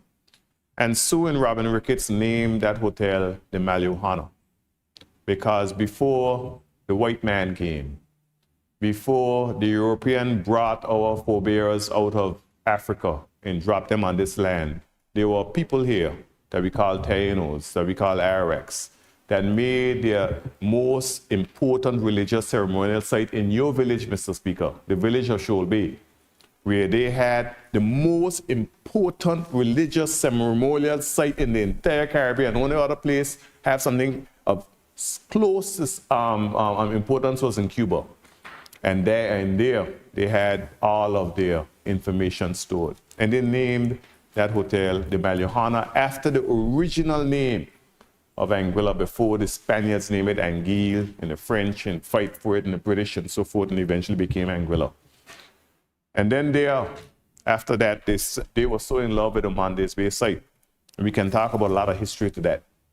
They were able, and I'm not going to go into it, but they were able to bring investors to the Mondays Bay site. And in the Mondays Bay site, where they were also partners and developers of the Mondays Bay site, they named it the Juluka. And the Juluka was the rainbow god that was named by the Taino people. And the petroglyph, and the symbol of the Juluka, is still found thousands of years later in the fountain cavern situated in Shoal Bay, protected.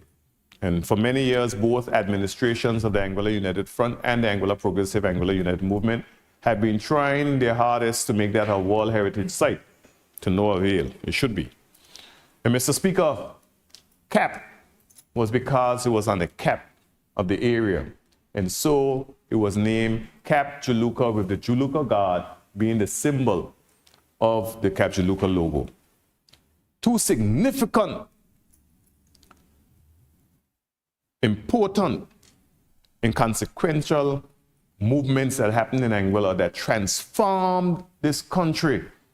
Because Leon Ryden came in with the Malihana, He's developed the cul-de-sac where a lot of our hospitality professionals, such as Junior Lake and Yusef Kishad and Chesney Hughes and the like, were developed in that area. Albert Lake, the best Somali the Caribbean has ever seen. He's still alive, and we must honor and remember him. Yusef Kishad, who became the Caribbean Hotelier of the Year, one of 4 indigenous Caribbean hoteliers to ever win that prestigious award. All developed through those initiatives by Sue and Robin Ricketts, Mr. Speaker. I mean, I don't have enough time to tell the story because I know the story intimately because it was one Mr. Hubert Benjamin Hughes who signed off on the alien landholder licenses to facilitate those development. And I saw a lot living in my father's house, Mr. Speaker. But I just want to reiterate what the Honorable Cardigan Kana said, that while we are here, we must remember those persons. If we still have a parent or parents around, we must remember them because we have at least 2 members of parliament in here who lost, maybe 3. I'm not sure about a member for Sandy Hill, but at least 2 members of parliament who lost their mothers while being members of parliament, and that is the Honorable Merrick Richardson and the Honorable Cardigan Connor. And there are members of parliament who lost their fathers, including myself and yourself, while being members of parliament, Mr. Speaker. So remember them and check on them every day, because every day our parents or someone we know is with us is a day less that they will be here. Which means that every day that transpires is 1 day less they'll be here. So let us make time to check on them daily. And I was so happy the other day when I attended a funeral of my mom and somebody said to her, oh, he looks like he's taking good care of you. And she said to them, it is one thing every single day, Hayden checks on me, Mr. Speaker. So I just want to reiterate what you said, Cardi, and I know Sue and Robin really didn't have any family. Their family is Anguilla. They made Anguilla their home. They chose to live in a country with dirt roads, no electricity, no running water. Because when Capjaluka opened, we didn't have electricity down there because we didn't get electricity until I was a teenager in South Hill. So they chose this dusty, dry place to make it their home, and we must remember them. And Mr. Speaker, before I close, I just want to extend deepest condolences to the Rumney's family. In particular, the Chief Education Officer, Mr. Bren Rumney, on the loss of his brother who was gunned down in Blowing Point just a few days ago. And the entire Rumney's family, the children of Michael Rumney, Brad Rumney, and Yosh, and the rest of the entire family. So we hope that that is the last shooting. We always do so, but we hope that that is the last shooting that will occur on this blessed place, Mr. Speaker. Thank you for the time that you afforded me. Thank you, member. Any other closing remarks? Recognize the member for Valley North. Thank you very much, Mr. Speaker. Mr. Speaker, I rise as well to extend sincerest condolences to a number of persons. While I would have done so for a number of individuals during last week's press conference, there are a number of persons who have passed since that time.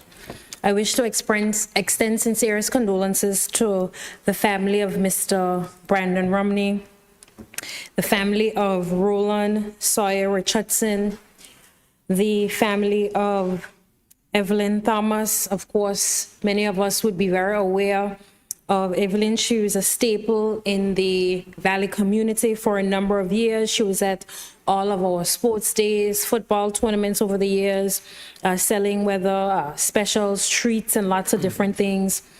And we extend condolences to her family. I also want to extend condolences to the family of Albert Edward James Harley, better known to many of us as Garrett. I would have worked extensively with Garrett during my time at the Department of Youth and Culture. He was responsible for cleaning the grounds of the Lansing Bowl Cultural Center for many, many years. And we built a close working relationship, and I was very saddened to hear of his passing. So I wish to put on record my sincerest gratitude for his service over the years. Thank you very much, Mr. Speaker.